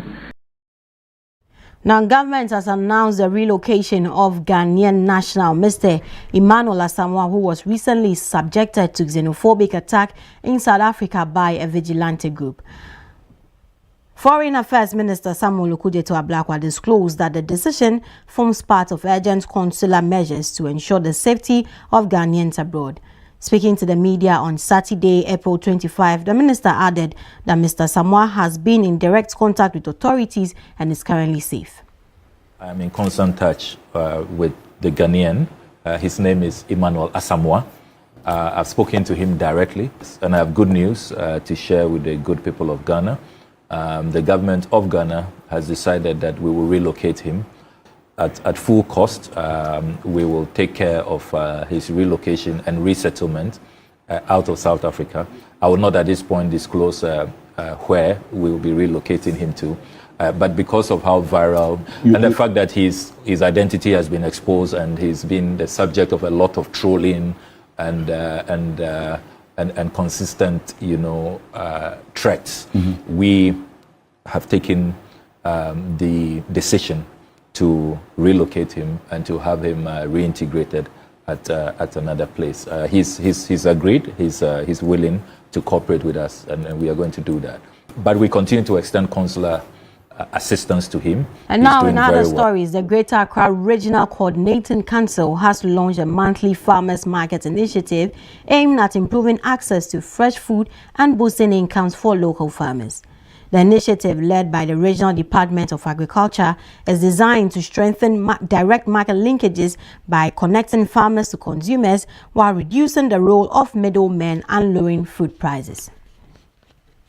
The Regional Coordinating Council has launched a monthly farmers market initiative aimed at improving access to fresh foods and boosting income for farmers. Led by the Regional Department of Agriculture, the initiative is designed to strengthen market linkages by allowing farmers to sell directly to consumers, reducing the role of middlemen and helping lower food prices. The market will be held on the last Friday and Saturday of every month and is expected to serve as a consistent platform for farmers across the region to reach buyers while giving household access to fresh produce at more competitive prices. Speaking at the launch, the acting regional director of agriculture said the initiative aligns with government's Feed Ghana agenda and is intended to strengthen food systems and support farmer livelihoods. We are in April, the beginning of the farming season. We want to send this information to all farmers in the region that at the end of the season, we have a place that will sell their produce. As a department, we believe in market first. Farmers should know where it's soil and at the end of the season before pushing a seed into the ground. As a key sponsor of the initiative, BH Fetago says its involvement is part of its corporate social responsibility and commitment to supporting both farmers and consumers. So we are here to sponsor as like a company because it falls within our industry, which is the agri industry. And then we actually want to help farmers to have a place where they can actually sell their produce. And then also as part of our corporate social responsibility, we are here to make an impact. A trader at the market, Dr. Rachel Khan, also welcomed the initiative, describing it as a step in the right direction to improve pricing and access. Farmers produce and then they don't get a lot of money from their product. It's rather the middlemen who get it. And then the consumers get the product at a very high cost. So this market is bridging the gap between the farmers and the consumers. So all those who are coming here, they are getting the goods at very affordable prices. Moving on from the Greater Accra region, the government has revoked the mining leases of Adamus Resources Limited, covering their Congo, Salman and Nkrofo concessions after investigation uncovered illegal mining and serious regulatory breaches. A probe by the Minerals Commission found the company engaged in unauthorized operation, subcontracted mining activities without ministerial approval, and operated without approved plans or valid permits. It also failed to secure required environmental clearance from the Environmental Protection Agency. The report further cited the involvement of foreign nationals and mining outside approved areas, causing the environmental damage to land and water bodies. Based on these findings, the Ministry of Lands and Natural Resources revoked the leases in the public interest and warned that criminal prosecution of the company and its officials may follow. And away from issues on mining, Health Minister Kwabena Minta Kando has described the Agenda 111 hospital project as a political trap initiated by the previous administration. According to the minister, the scale of constructing 111 hospitals at once lack a sustainable funding plan, raising concerns about the project's feasibility from the onset. Speaking on the interview, he revealed that although 4.9 billion Ghana cedis has already been spent, none of the facilities are currently operational. Government, he says, will adopt a phased approach, prioritizing between 30 and 35 hospitals for completion within the next 4 years. Between the abandoned hospitals that the MPP, came to meet from His Excellency President's first tenure of office. You talk about projects like the NMS. Those ones, they were sustainable funding. They were loans. So when you are a government and you inherit, you just have to apply the loans to complete. My brother, we have taken delivery of Agenda 111. 4.9 billion has been expended on Agenda 111. Not a single of these facilities have been operationalized. If it was well planned, well intended, the least they could have done is to phase these projects out so that these 4.8 billion or 4.9 billion I'm talking about could have completed about 20 of them, which could have been remarkable. But why do you spend about 4.9 billion Ghana cedis and not a single one of them has been completed? So it's a trap. How are we going to finish these 100 facilities in 4 years? This, for me, I'll say it as it is. It is not realistic for government to cough up 20 billion Ghana cedis to be able to finish this project in 4 years. Not realistic. And that is why we are taking our time to have a plan. And what is a plan? What we are doing is that we are phasing them out. So government is looking at between 30 to 35, okay, and phase them out within the 4 years. So let's say year 1, 2026, let's complete 10. 2027, let's complete about 12. 2028, let's complete again about 10 or 12. So by so doing, government will invest in about 35 and put these facilities to good use, not deteriorating. Time now for some international news.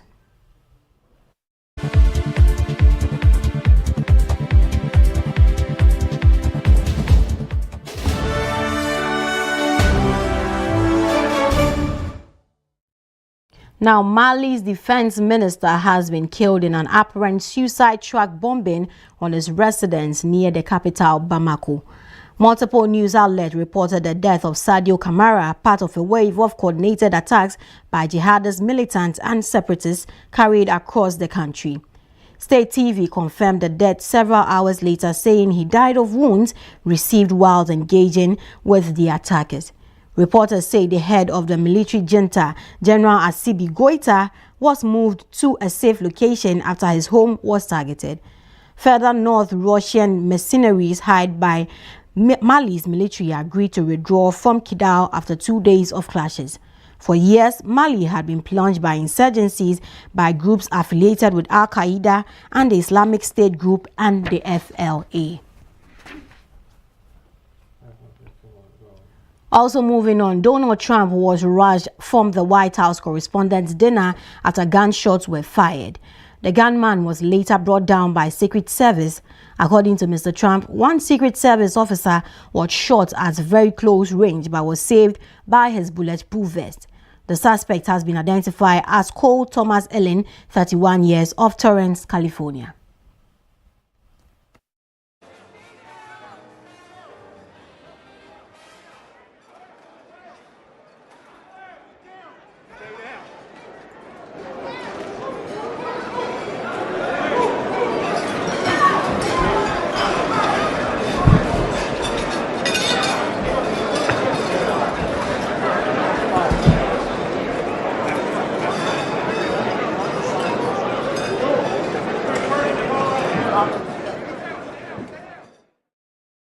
Now, this brings us to the end of the WoezorTV report. Many thanks for staying with us. I am Karen Nauyokoti.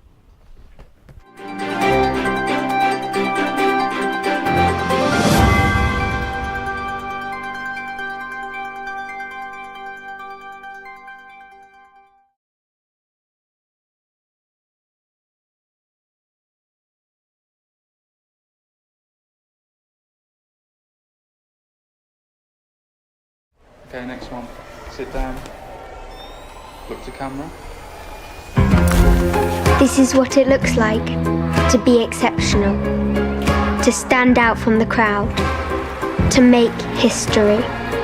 But what if women didn't have to be exceptional? What if they didn't have to be the first, the best, or the only woman?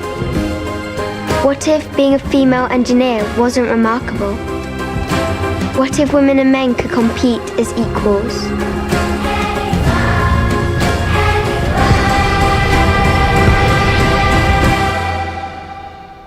I don't want to make history.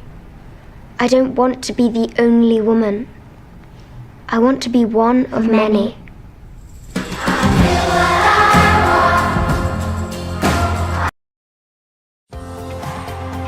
Do you want a sugar-free, freshly squeezed fruit juice? Choose Greenline fruit juice and smoothies filled with vitamin C, calcium, iron, fiber, and zinc. Every drop of Greenline juice and smoothies is naturally made to give you energy, good health, and refreshment.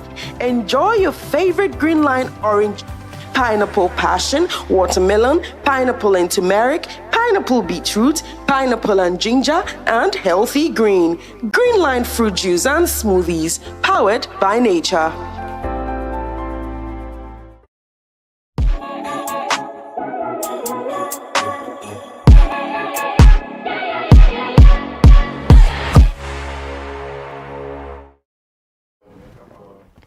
You're back for sports update on the Breakfast Cafe. My name is Godfrey Amwafo. Let's start from the camp of the Black Starlets because they will engage their Ivorian counterparts, the Young Elephants, in a double-header international friendly as part of final preparation for the upcoming Under-17 African Cup of Nations in Morocco.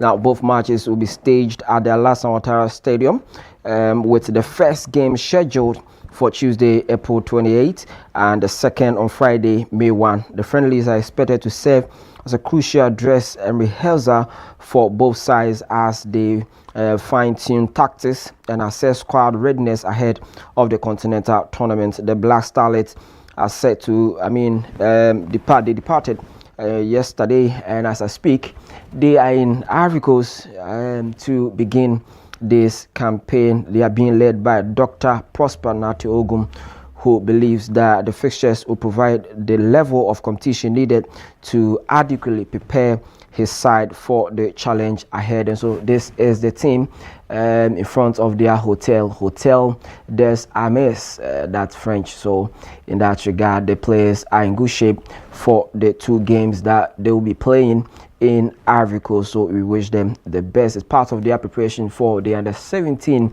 AFCON that is coming up for them in that regard. Now let's move to Europe and England, to be precise. Chelsea in the FA Cup will face Manchester City in this season's FA Cup final after Enzo Fernandez goal helped the Blues overcome Leeds United at Wembley on Sunday.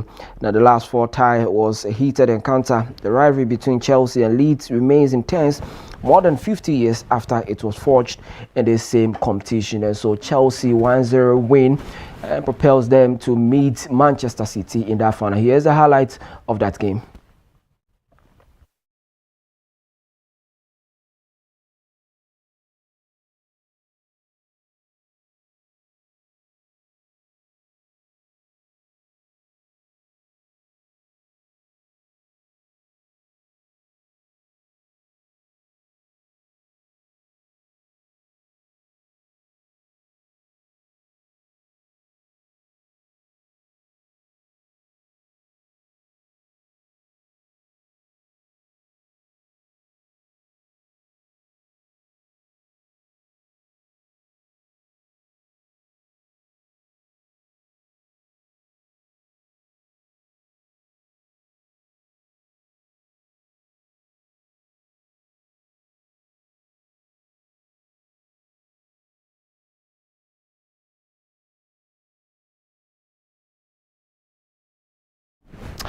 And so that's Chelsea in there picking their first win ever since they sacked their coach Rosinia. And so it's a good start for them preparing for the finals against Manchester City. But then of course Man City also beat Southampton 2-1 to stage these finals against Chelsea. Here's the highlight of Man City's game.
And so Man City will be playing Chelsea in the finals of the FA Cup in England. But then let's move straight to Italy, where Gianluca Rocci, the man in charge of assigning referees in Italy's top flight, has suspended himself following a reported investigation into alleged sporting fraud. This according to Italian news agency, which is AGI. The former international referee is under investigation for complicity in sporting fraud during the 2024-2025 season and has preliminary hearing scheduled for Thursday. The Italian Referee Association, with the AIA, has released a statement confirming Rocci's suspension following the launch of the investigation by the Milan Public Prosecutor's Office. Now, the body said Andre Gavassoni, the video assistant referee supervisor for Italy's two top divisions, has also suspended himself, having been placed under investigation.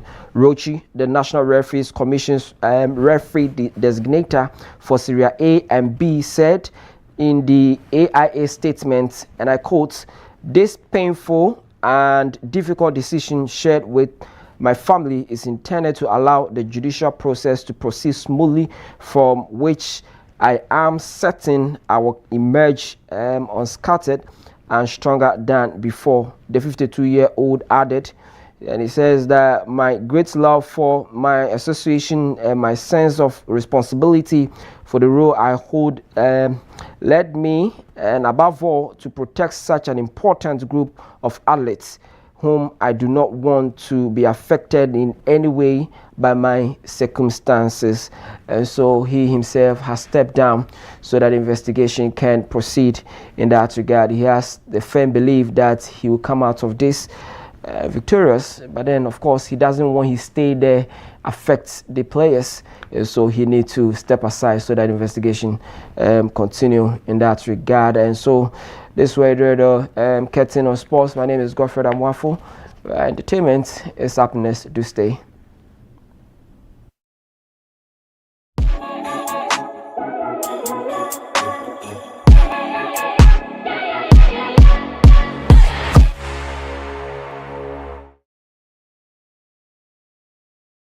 Okay, next one. Sit down. Look to camera. This is what it looks like to be exceptional, to stand out from the crowd, to make history. But what if women didn't have to be exceptional? What if they didn't have to be the first, the best, or the only woman? What if being a female engineer wasn't remarkable? What if women and men could compete as equals?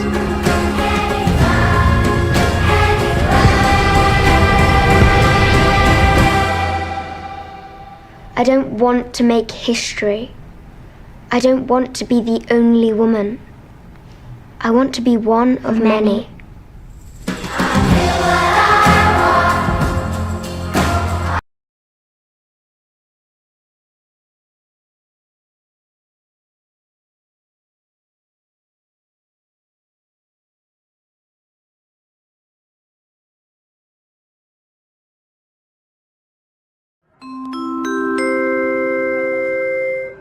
Your flight is ready to leave. Sit back and relax and enjoy the flight.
Happy new week and welcome back from that quick break. You're still watching the WoezorTV Breakfast Cafe.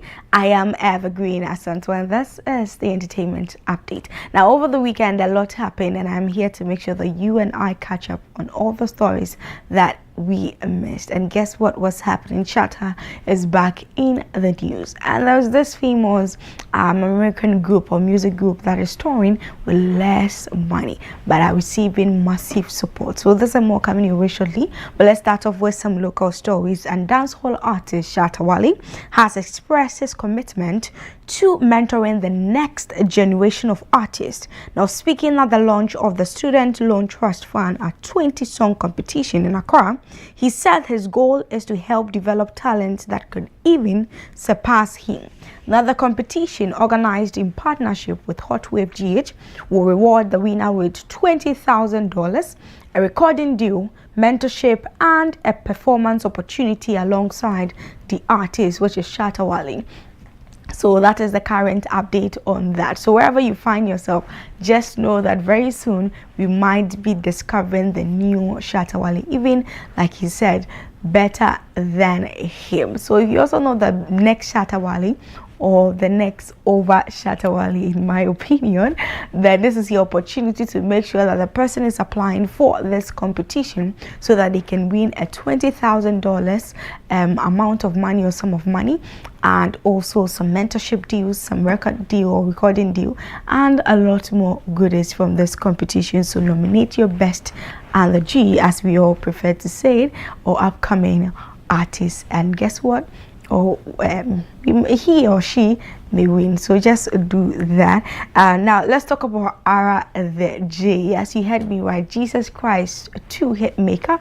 Now he has made some massive streams on Spotify, and the Ghanaian artist has reached this major milestone by surpassing 1 million streams on Spotify with 2 songs, one which is the Chosen, and 2, Put 'Em on God.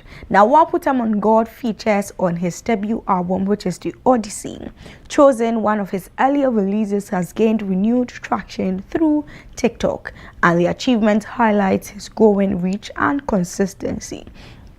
And you and I know that a lot of people out there love Put 'Em on God so much. If you don't know that song, then please, this week you have to go and stream the song. You have to go and add up to the numbers.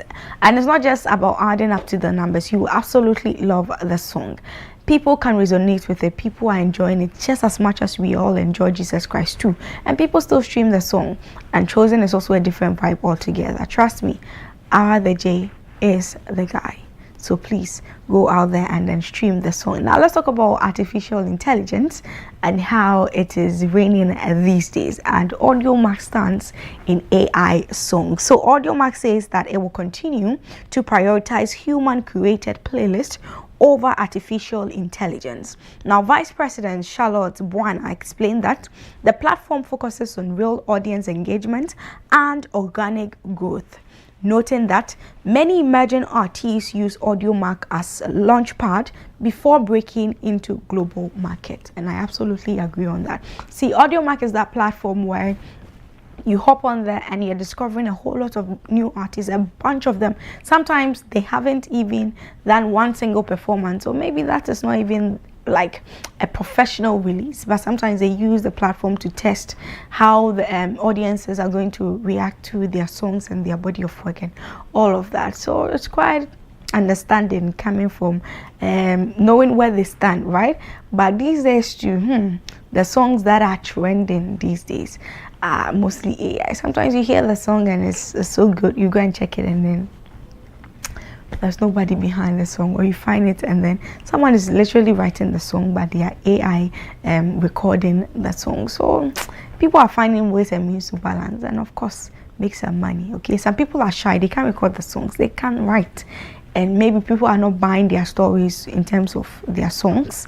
So what can they do? They just have to make good use of AI. But that is what Vice President of AudioMac has to say with regards to the use of AI or AI songs on music streaming platforms. Now let's look at my last story, and also of course not my last story. So Shafabi is also touring London this May.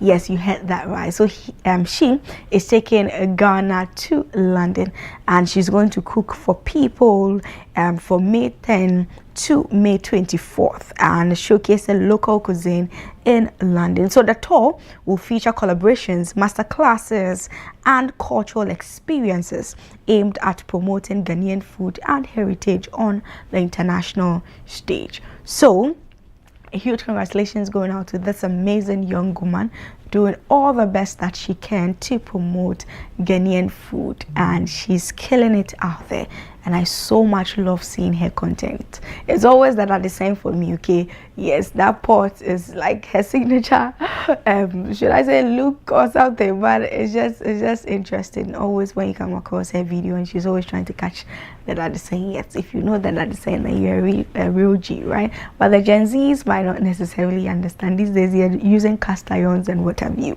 But that's just by the way. Let's talk about my last story. And then support is also going for emerging artists facing touring challenges.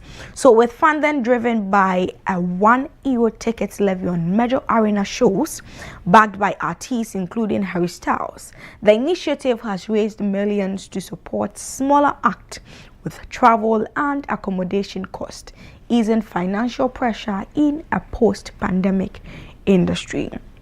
So it is that simple. People are facing challenges touring across the world or across the globe, and then there's been this initiative to support up and coming artists. So people who are also good or there, but they don't have the financial means to tour the world, because some people have audiences that they would want to perform to. But trust me, it is not easy. You need that financial backing and support, and that is what people like Harry Styles are doing.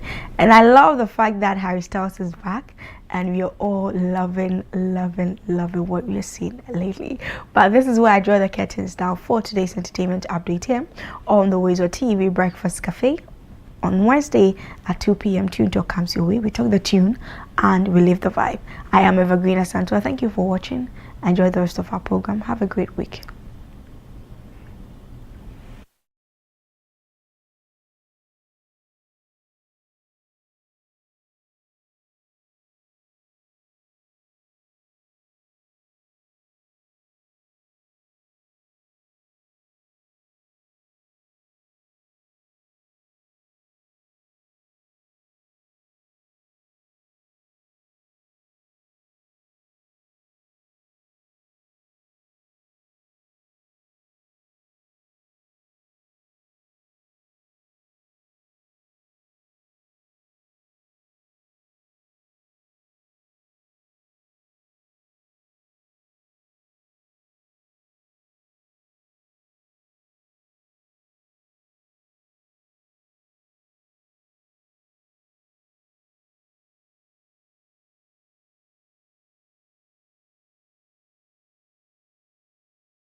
Your flight is ready to leave. Sit back and relax and enjoy the flight.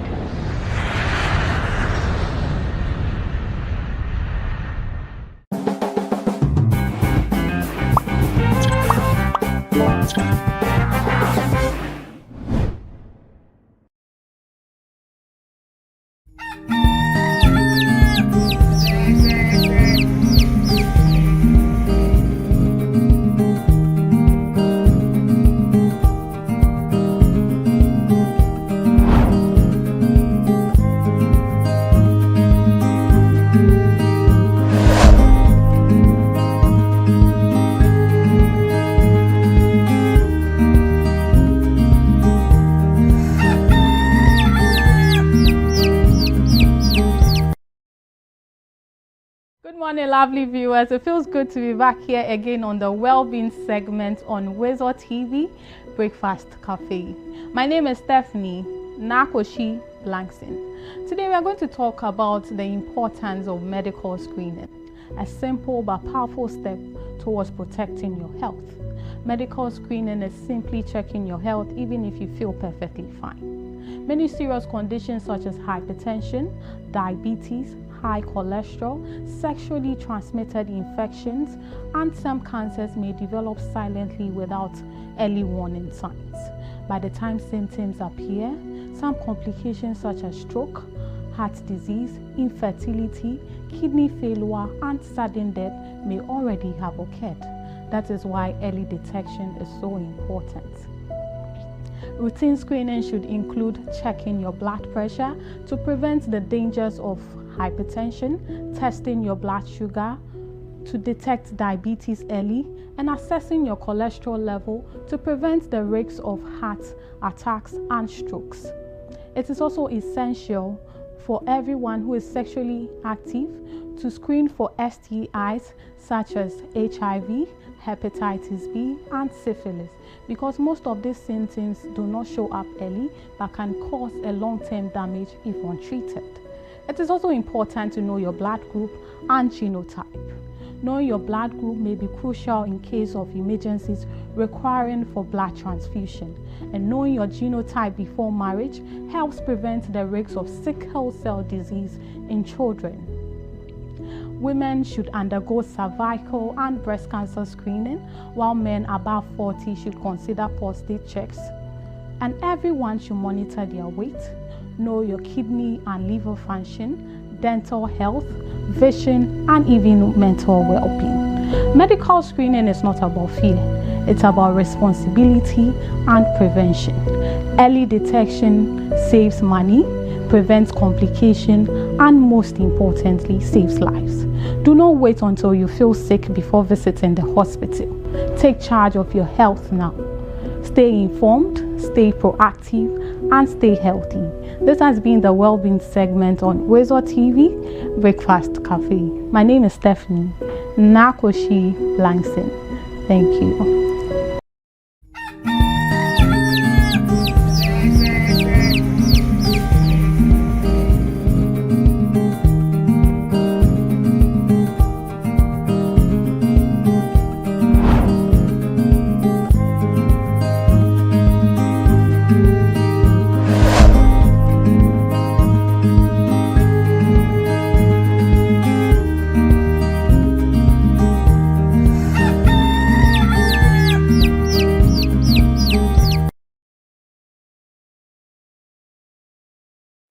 Well, not too long ago,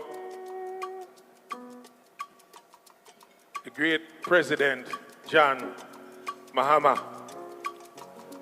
went to the United Nations and spoke for my people of Jamaica and the Caribbean and the Americas. And you said, we are not looking a handout, but recognition of what took place in the transatlantic slave trade. I thank you, my president. I am a child who suffer from this. Chains on my feet, whip in the hand. And tonight I sing a song to go along with your mission of reparations. Not a handout, but to acknowledge. But we're gonna do it not just reggae style. We're gonna do it high life. A high life remix by me, Graham Smargan of Morgan Heritage. Oh, President Mahama, I thank you for saying what you said at the United Nations. Reparations, justice must come. Africa and the Caribbean as one. Zimbabwe, not charity, but exposing them both. Now a new day of justice is born. Across the ocean, torn from the land. Chains on my feet, whip in the hand. But your light carried us through the storms. Now a new day of justice is born. Reparations, justice must come, yeah. Africa and the Caribbean as one. Not charity, but exposing them both. Now a new day of justice is born. Reparations, justice must come. Africa and the Caribbean as one. Not charity, but exposing them both. Now a new day of justice is born. Africa crying out loud. Now a new day of justice is born. Mahama, I give you strength. From Ghana to Zimbabwe, we thank you for holding the way. We say, Mahama, justice must come. Africa and the Caribbean as one. I say from Jamaica right to Accra. Now a new day of justice is born. Play it, Lord. Across the ocean, I was torn from the land. There was chains on my feet, whip in the hand. But your light carried us through the storms. Now a new day of justice is born. Mahama, Africa, and the Caribbean as one. Now a new day of justice is born.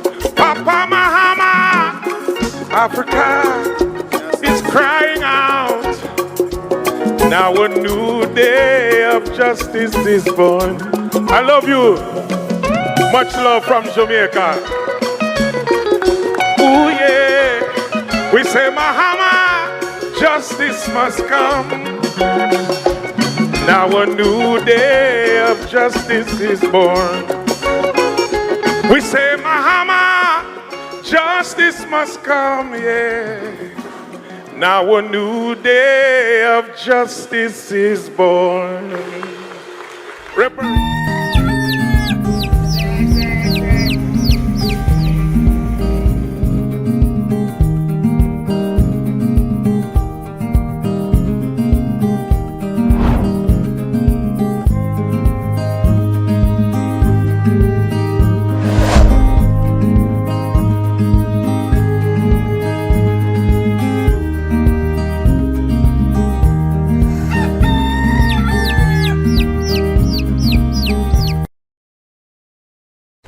All right, so many thanks for still staying with us right here on WoezorTV. Remember, this is the WoezorTV Breakfast Cafe, the Monday edition. Of course, let's head into our last leg of the show where we shift attention to the major conversation for the morning. I mean, we touched briefly on it last week, and of course this morning again. Let's expand the conversation. Let's look at it.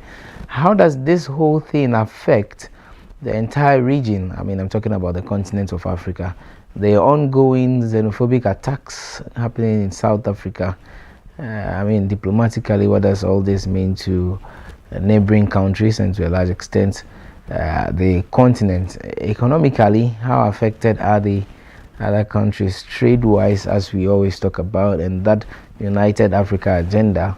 How will all of this impact those targets or those achievements that we've been calling for? It's a conversation we should be having. Hopefully we'll speak to an international relation expert who will guide us through all of this. But in studio here, Na is still here with me. I mean, now just have a quick bite on it whilst we prepare to speak to the guest on that. I mean, you saw some of the footages, very disturbing ones. As well. Okay, so I understand we have Mr. Ishmael Hrovo. Okay. Yes, I'll come back to you Right, after we engage him as well. Sir, good morning. Thank you so much for joining us here on the WoezorTV Breakfast Cafe. How are you, sir? Good morning, and thank you for having me. Very well. So first of all, what will be your initial reactions to the xenophobic attacks happening in South Africa? I think that it is unfortunate that in this era, Africans, particularly Black Africans, will still see one another as enemies. That we are still divided in colonially drawn borders that were drawn when we were asleep, borders that were drawn for European interests, for European purpose. That we have tend to accept those borders as identity markers in Africa. We have tend to operate politics within those borders that virtually tend to exclude our own kind from participating in economic and social life of each other. Unfortunately, I think please, there's so much noise from your end. Can you hear me? I can hear you. I think there could be a challenge with the connection, but is he okay now, Doc? Doc, is he okay? Yeah, it's okay. Yeah, it's okay. Okay. So, unfortunately, when you look at it very well, you will find out that those attacks are not on other races or colors. So it tells you that in terms of African unity, particularly among Black people, there's so much work to be done, because the seed of division that the colonialists have planted in us continue to be alive. And these are invisible chains that continue to pull the mind and the heart of Africans and preventing them from uniting for a common purpose. Now, let me say something about South Africa. Okay. What they do not know is that the control of that economy is virtually by the white South Africans. The ANC and other parties, including the economic freedom fighters or so, have been trying to find ways to redistribute and make sure that Black South Africans will hold significant share in that economy. You cannot do that without the support of other Black nations in this continent, because if you attempt so, the global powers will come after you. You have to rely on the African support, as you have always done throughout your history, to avert any potential backlash from any attempt you make to ensure that Blacks have more say in that economy. Recently, President Trump was after South Africa for committing what he termed white genocide. And you remember who went to the defense of the South African president when he was treated very badly in the White House? President Mahama, Okudato Ablako were writing openly to condemn the treatment of their president. So I think that while it is becoming one too many on the part of South Africans, we must also not limit the discourse to South Africa. It's a general disturbing trend across Africa. For me, it represents the fact that our nations have been trying at the higher level of political authority to integrate. So we have our president's meeting, we have our foreign ministers meeting, we have our defense chief meeting. What has been lacking in the African integration agenda is people-to-people encounters, people-to-people diplomacy, people-to-people engagement. We must move the integration agenda beyond the state to ordinary people on the street, so that we begin to teach our people to appreciate that when you see a Nigerian man on the streets of Ghana, the things that he confronts is the same things you are confronting in your country. That if you ever think that sacking Nigerians back to Nigeria will solve your own economic challenges, you are wrong. if you ever think that Nigeria getting worse will lead to Ghana's growth, you are wrong. Unfortunately, many of the leaders leading us seems to operate from a very shallow conceptual level.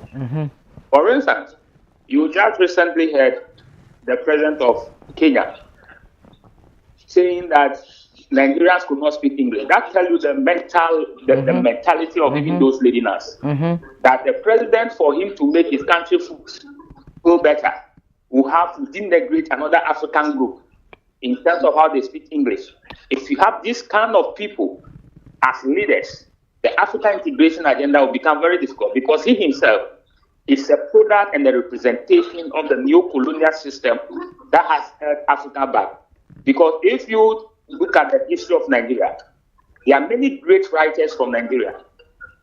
You hardly read African literature without Nigerian writers. Yeah. So if you have a president like that, who is conceptually limited and thinks that his conceptual limitation represent the reality of the world, and he's trying to use his own conceptual limitation to inspire his people by looking down another African country, you don't expect this xenophobic attack to go up to die down anytime soon.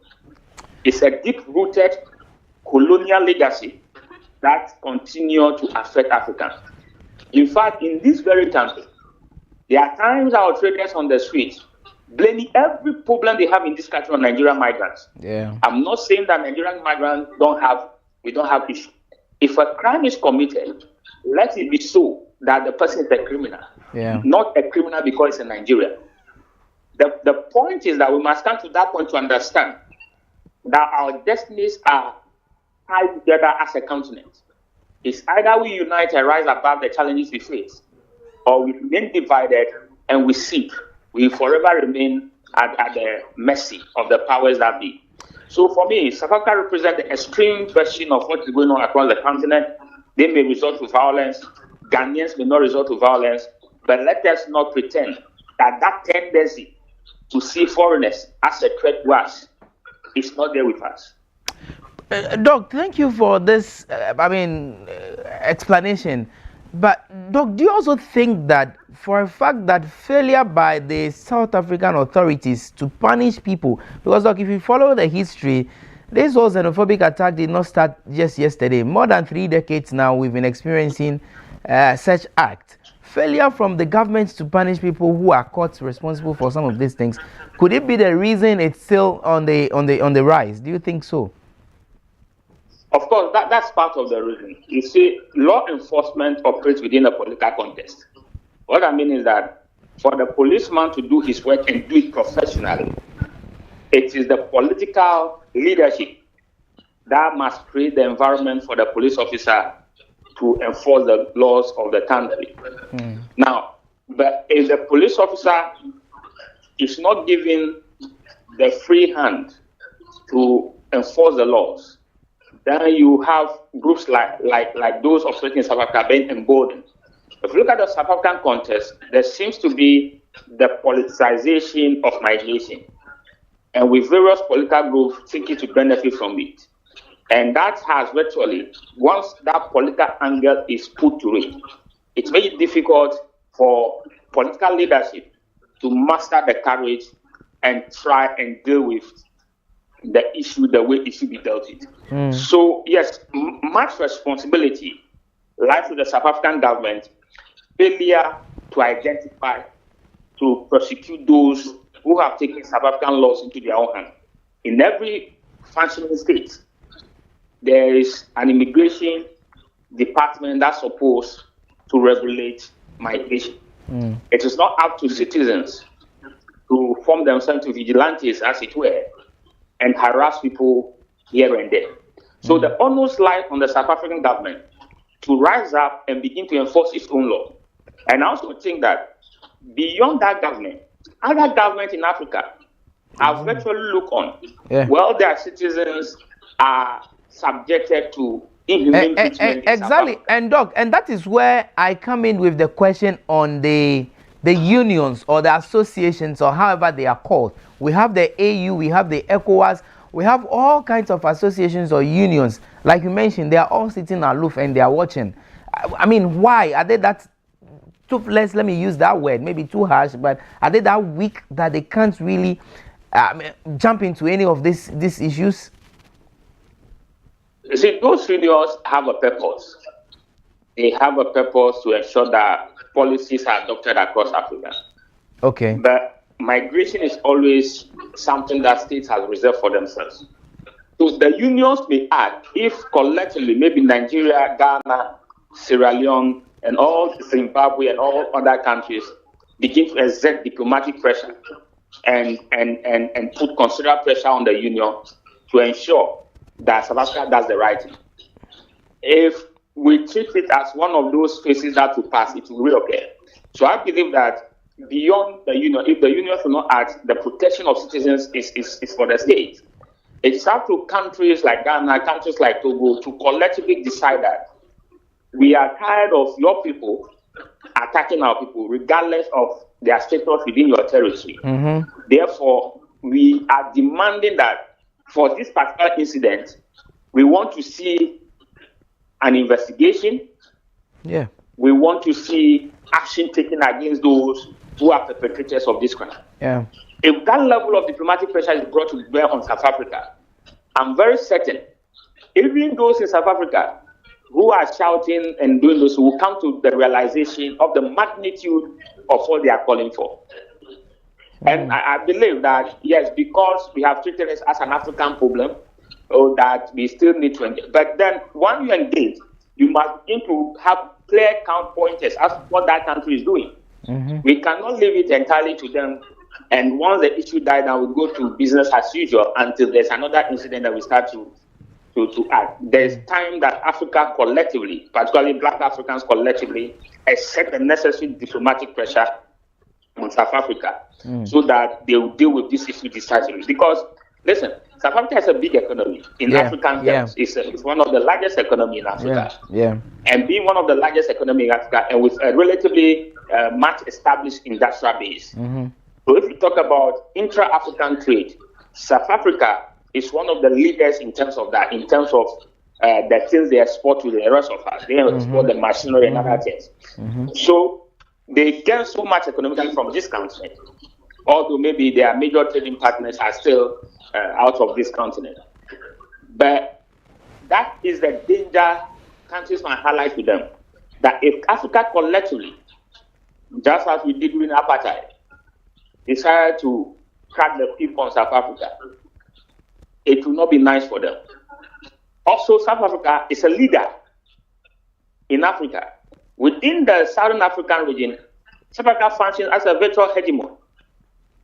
If you function as a hegemon, it comes with responsibilities. Yeah. And therefore, that attraction of South Africa as a regional leader is being undermined by some of these activities. For instance, as a regional leader, there are things that people will naturally choose you as a destination. But if your people are being harassed within your territory, that aspect of your attraction is being undermined, and it is in the interest of South Africa to deal with those things before other countries begin to take countermeasures against South Africa. But I'm encouraged that at least the leadership of South Africa seems to sing a different tone from those guys on the street. And of course, if you listen to some of them on the street, you understand that they have a very narrow view of the world, believing that they have everything in South Africa.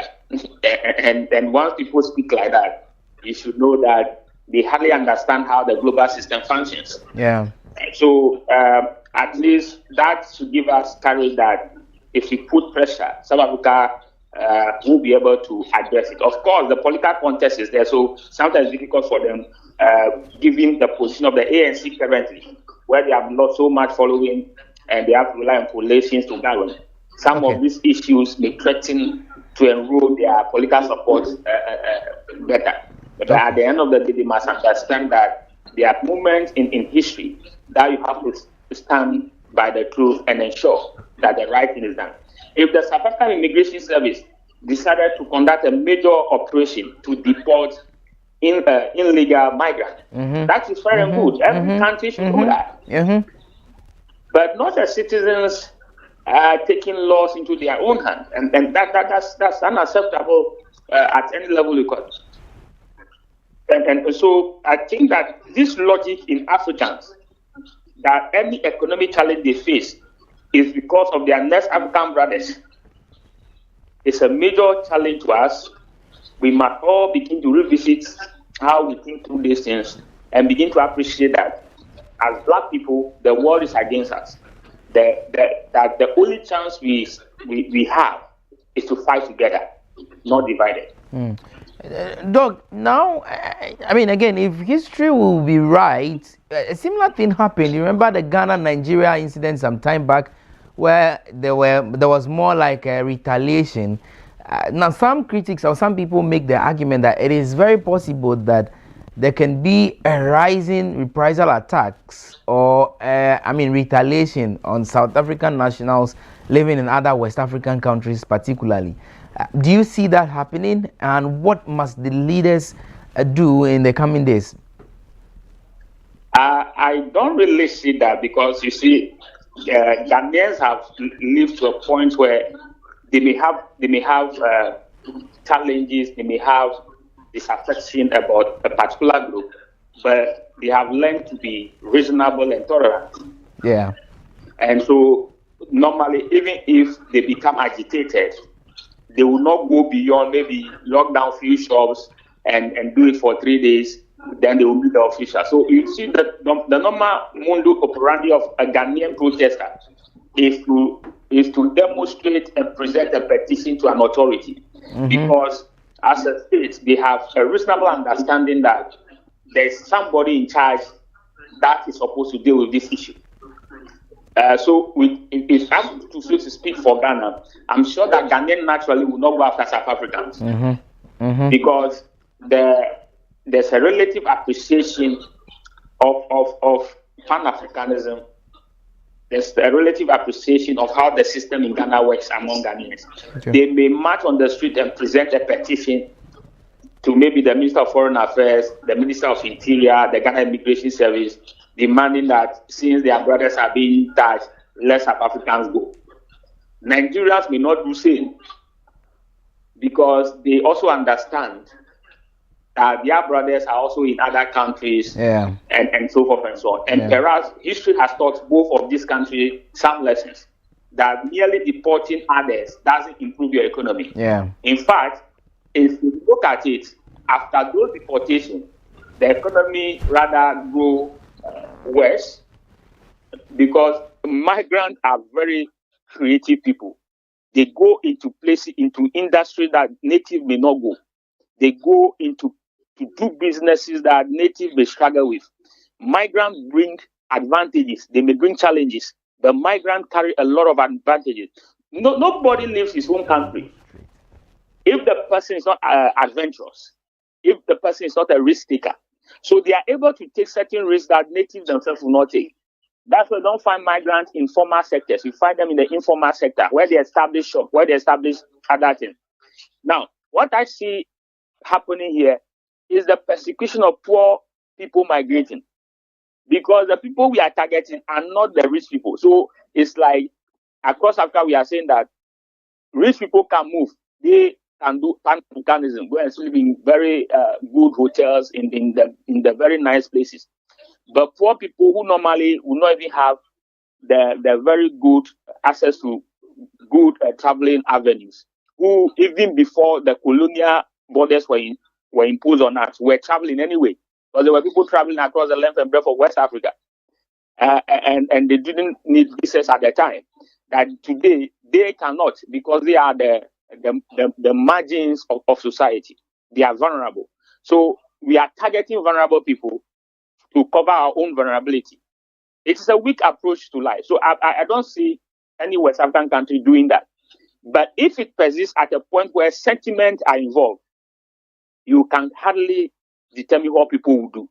But I think that this whole idea of targeting vulnerable migrants, people who are struggling on their own, they have been able to come make some business out of wherever they found themselves. We are targeting them. and making life more difficult for them. It's a weak man approach to solving a problem, where you target the victim of the system across Africa. When you target somebody who has no power, but you then leave behind those who have the real power. Your anger should be directed at your government, should be directed at those who hold political power, who are refusing to undertake necessary reforms, who are refusing to tackle corruption, who are refusing to put in structures that allow young people to develop their skills. Those are the people who should be holding responsible, not somebody who is also a product of the same setup, who is vulnerable, and you are picking on those people. So I think that government should continue to put out education to their public to be more tolerant of other African brothers when they come around. We must remove this colonial mindset that our black brothers are a threat and some people are our saviors. That is the problem. Thank you for speaking to us this morning. Very well clarified on the subject matter. Doc, we appreciate your time.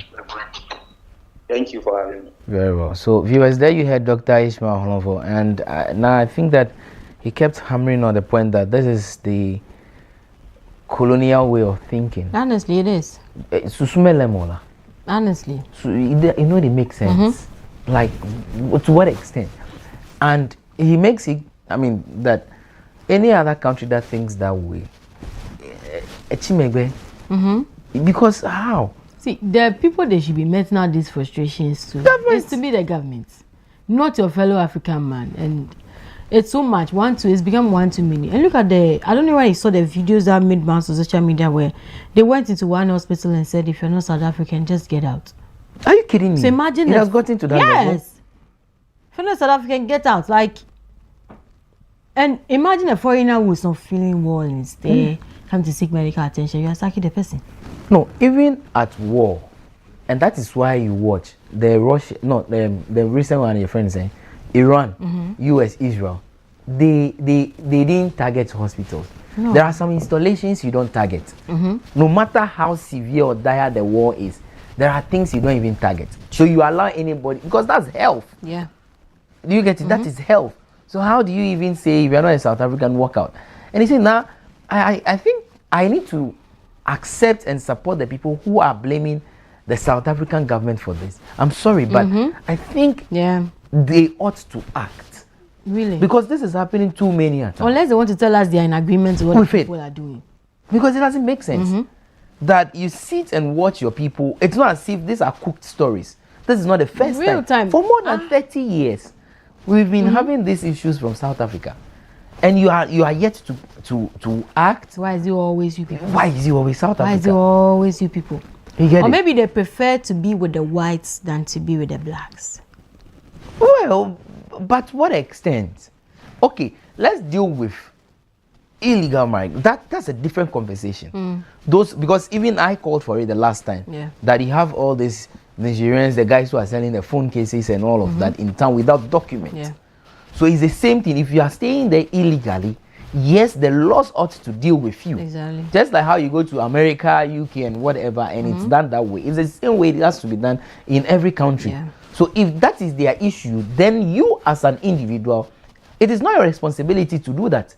You can raise an alarm. Yeah. So now if I see a Nigerian around this area and I suspect some foul something, it is just my responsibility to call the authorities. That, oh, Charlie, I've seen somebody around this area. Come and pick him up and ask him questions. Yeah. If you have the document to stay in Ghana or to blah, blah, that is fine. So that's what I expect that these South Africans will do. But lynching somebody, beating the person. It's crazy. And look, in Ghana, they have more of the big-time businesses in here. Look at the shopping centers and blah, blah, blah, blah. They have businesses here. So why do you treat people like that? It is well. I mean, the collective goal of the Pan-Africanism and intra-African trade and all, we keep talking about unity as a continent, unity as a continent, unity as a continent. And that's when some people decide to move from their country to US. See people start, we just hope for good times. It's bad. If possible. Where is AU? Exactly. Have they issued any statement on it? Or they are waiting for UN to speak first? They are not talking. Or they are waiting for Trump They are waiting for Donald Trump to speak again. on it first. I'm not sure he will. Before our leaders will start running around. On Iran. What is this? No, maybe. Really? You know us. Yeah, maybe. Maybe perhaps we are waiting for the world president to say something. I'm sorry, but maybe that is it. That is the only way or when we'll start acting. Why are the other 50 whatever African leaders quiet? Why they all can't sign a joint petition or something against this? They want to wait till we record. See, at a point in time, numbers increased. Yeah. More than 30, more than 50 people. Numbers increased. Is that what we are waiting for again as a continent? I mean, we can't do this. We can't do this. Now, maybe take us home. Take us home. It's a Monday morning. On that note of South Africa, please, I beg, if you have your own will, stay in Ghana. We'll be fine here. Exactly. Okay, we will be very, very fine here. Very, very fine in this country because nobody disturbs their nationals in this country. No. The worst that Sam George would do is to tell them that he would halt their works within a number of days, but eventually they will come to a consensus and DSTV users will be in a better place. But they are even making it more than us. Exactly. Now, if you put channels like TV media platforms, who is making more earnings? Yeah. You know the number of people who are subscribed to them and the amount people pay. Imagine we pay the same thing to GTV. I'm sorry. Yeah. I am on Weezo, but I'm saying like so. Imagine GTV is a state broadcaster. Imagine we pay that same amount to them. Then they give us that enough quality or content that everybody is running after. Yeah. Or even if us, Weezo, to be empowered, you know the EPL matches. It's not EPL games that people want to watch. All. So pay it to us, then we show. On that note, to call it a wrap here on the WoezorTV Breakfast Cafe this morning. Thank you so much for staying with us from 7 up till now. Have a great day. Have a great week. May your week be beautiful. And don't forget our challenge to do all natural. Please don't forget to drink some water today. And be careful what you eat and be circumspect about what goes into your body this week. Let's come back at the end of the week with our very good testimonies of how we took care of ourselves and we feel lighter. I'm challenging Randy Haji too. You should be going off for walks at least 2 hours. I said you should. Gym every Saturday morning. Not just Saturday. Try walks in the evening from between 6 The whole office, I walk more than every other person. Every morning I walk from CP to Do you not know about people that work from CP to this place? Most of you guys all use cars, so it's okay. Stay safe, enjoy the rest of your day, and see you tomorrow. WoezorTV has more for you. Keep your doubts here.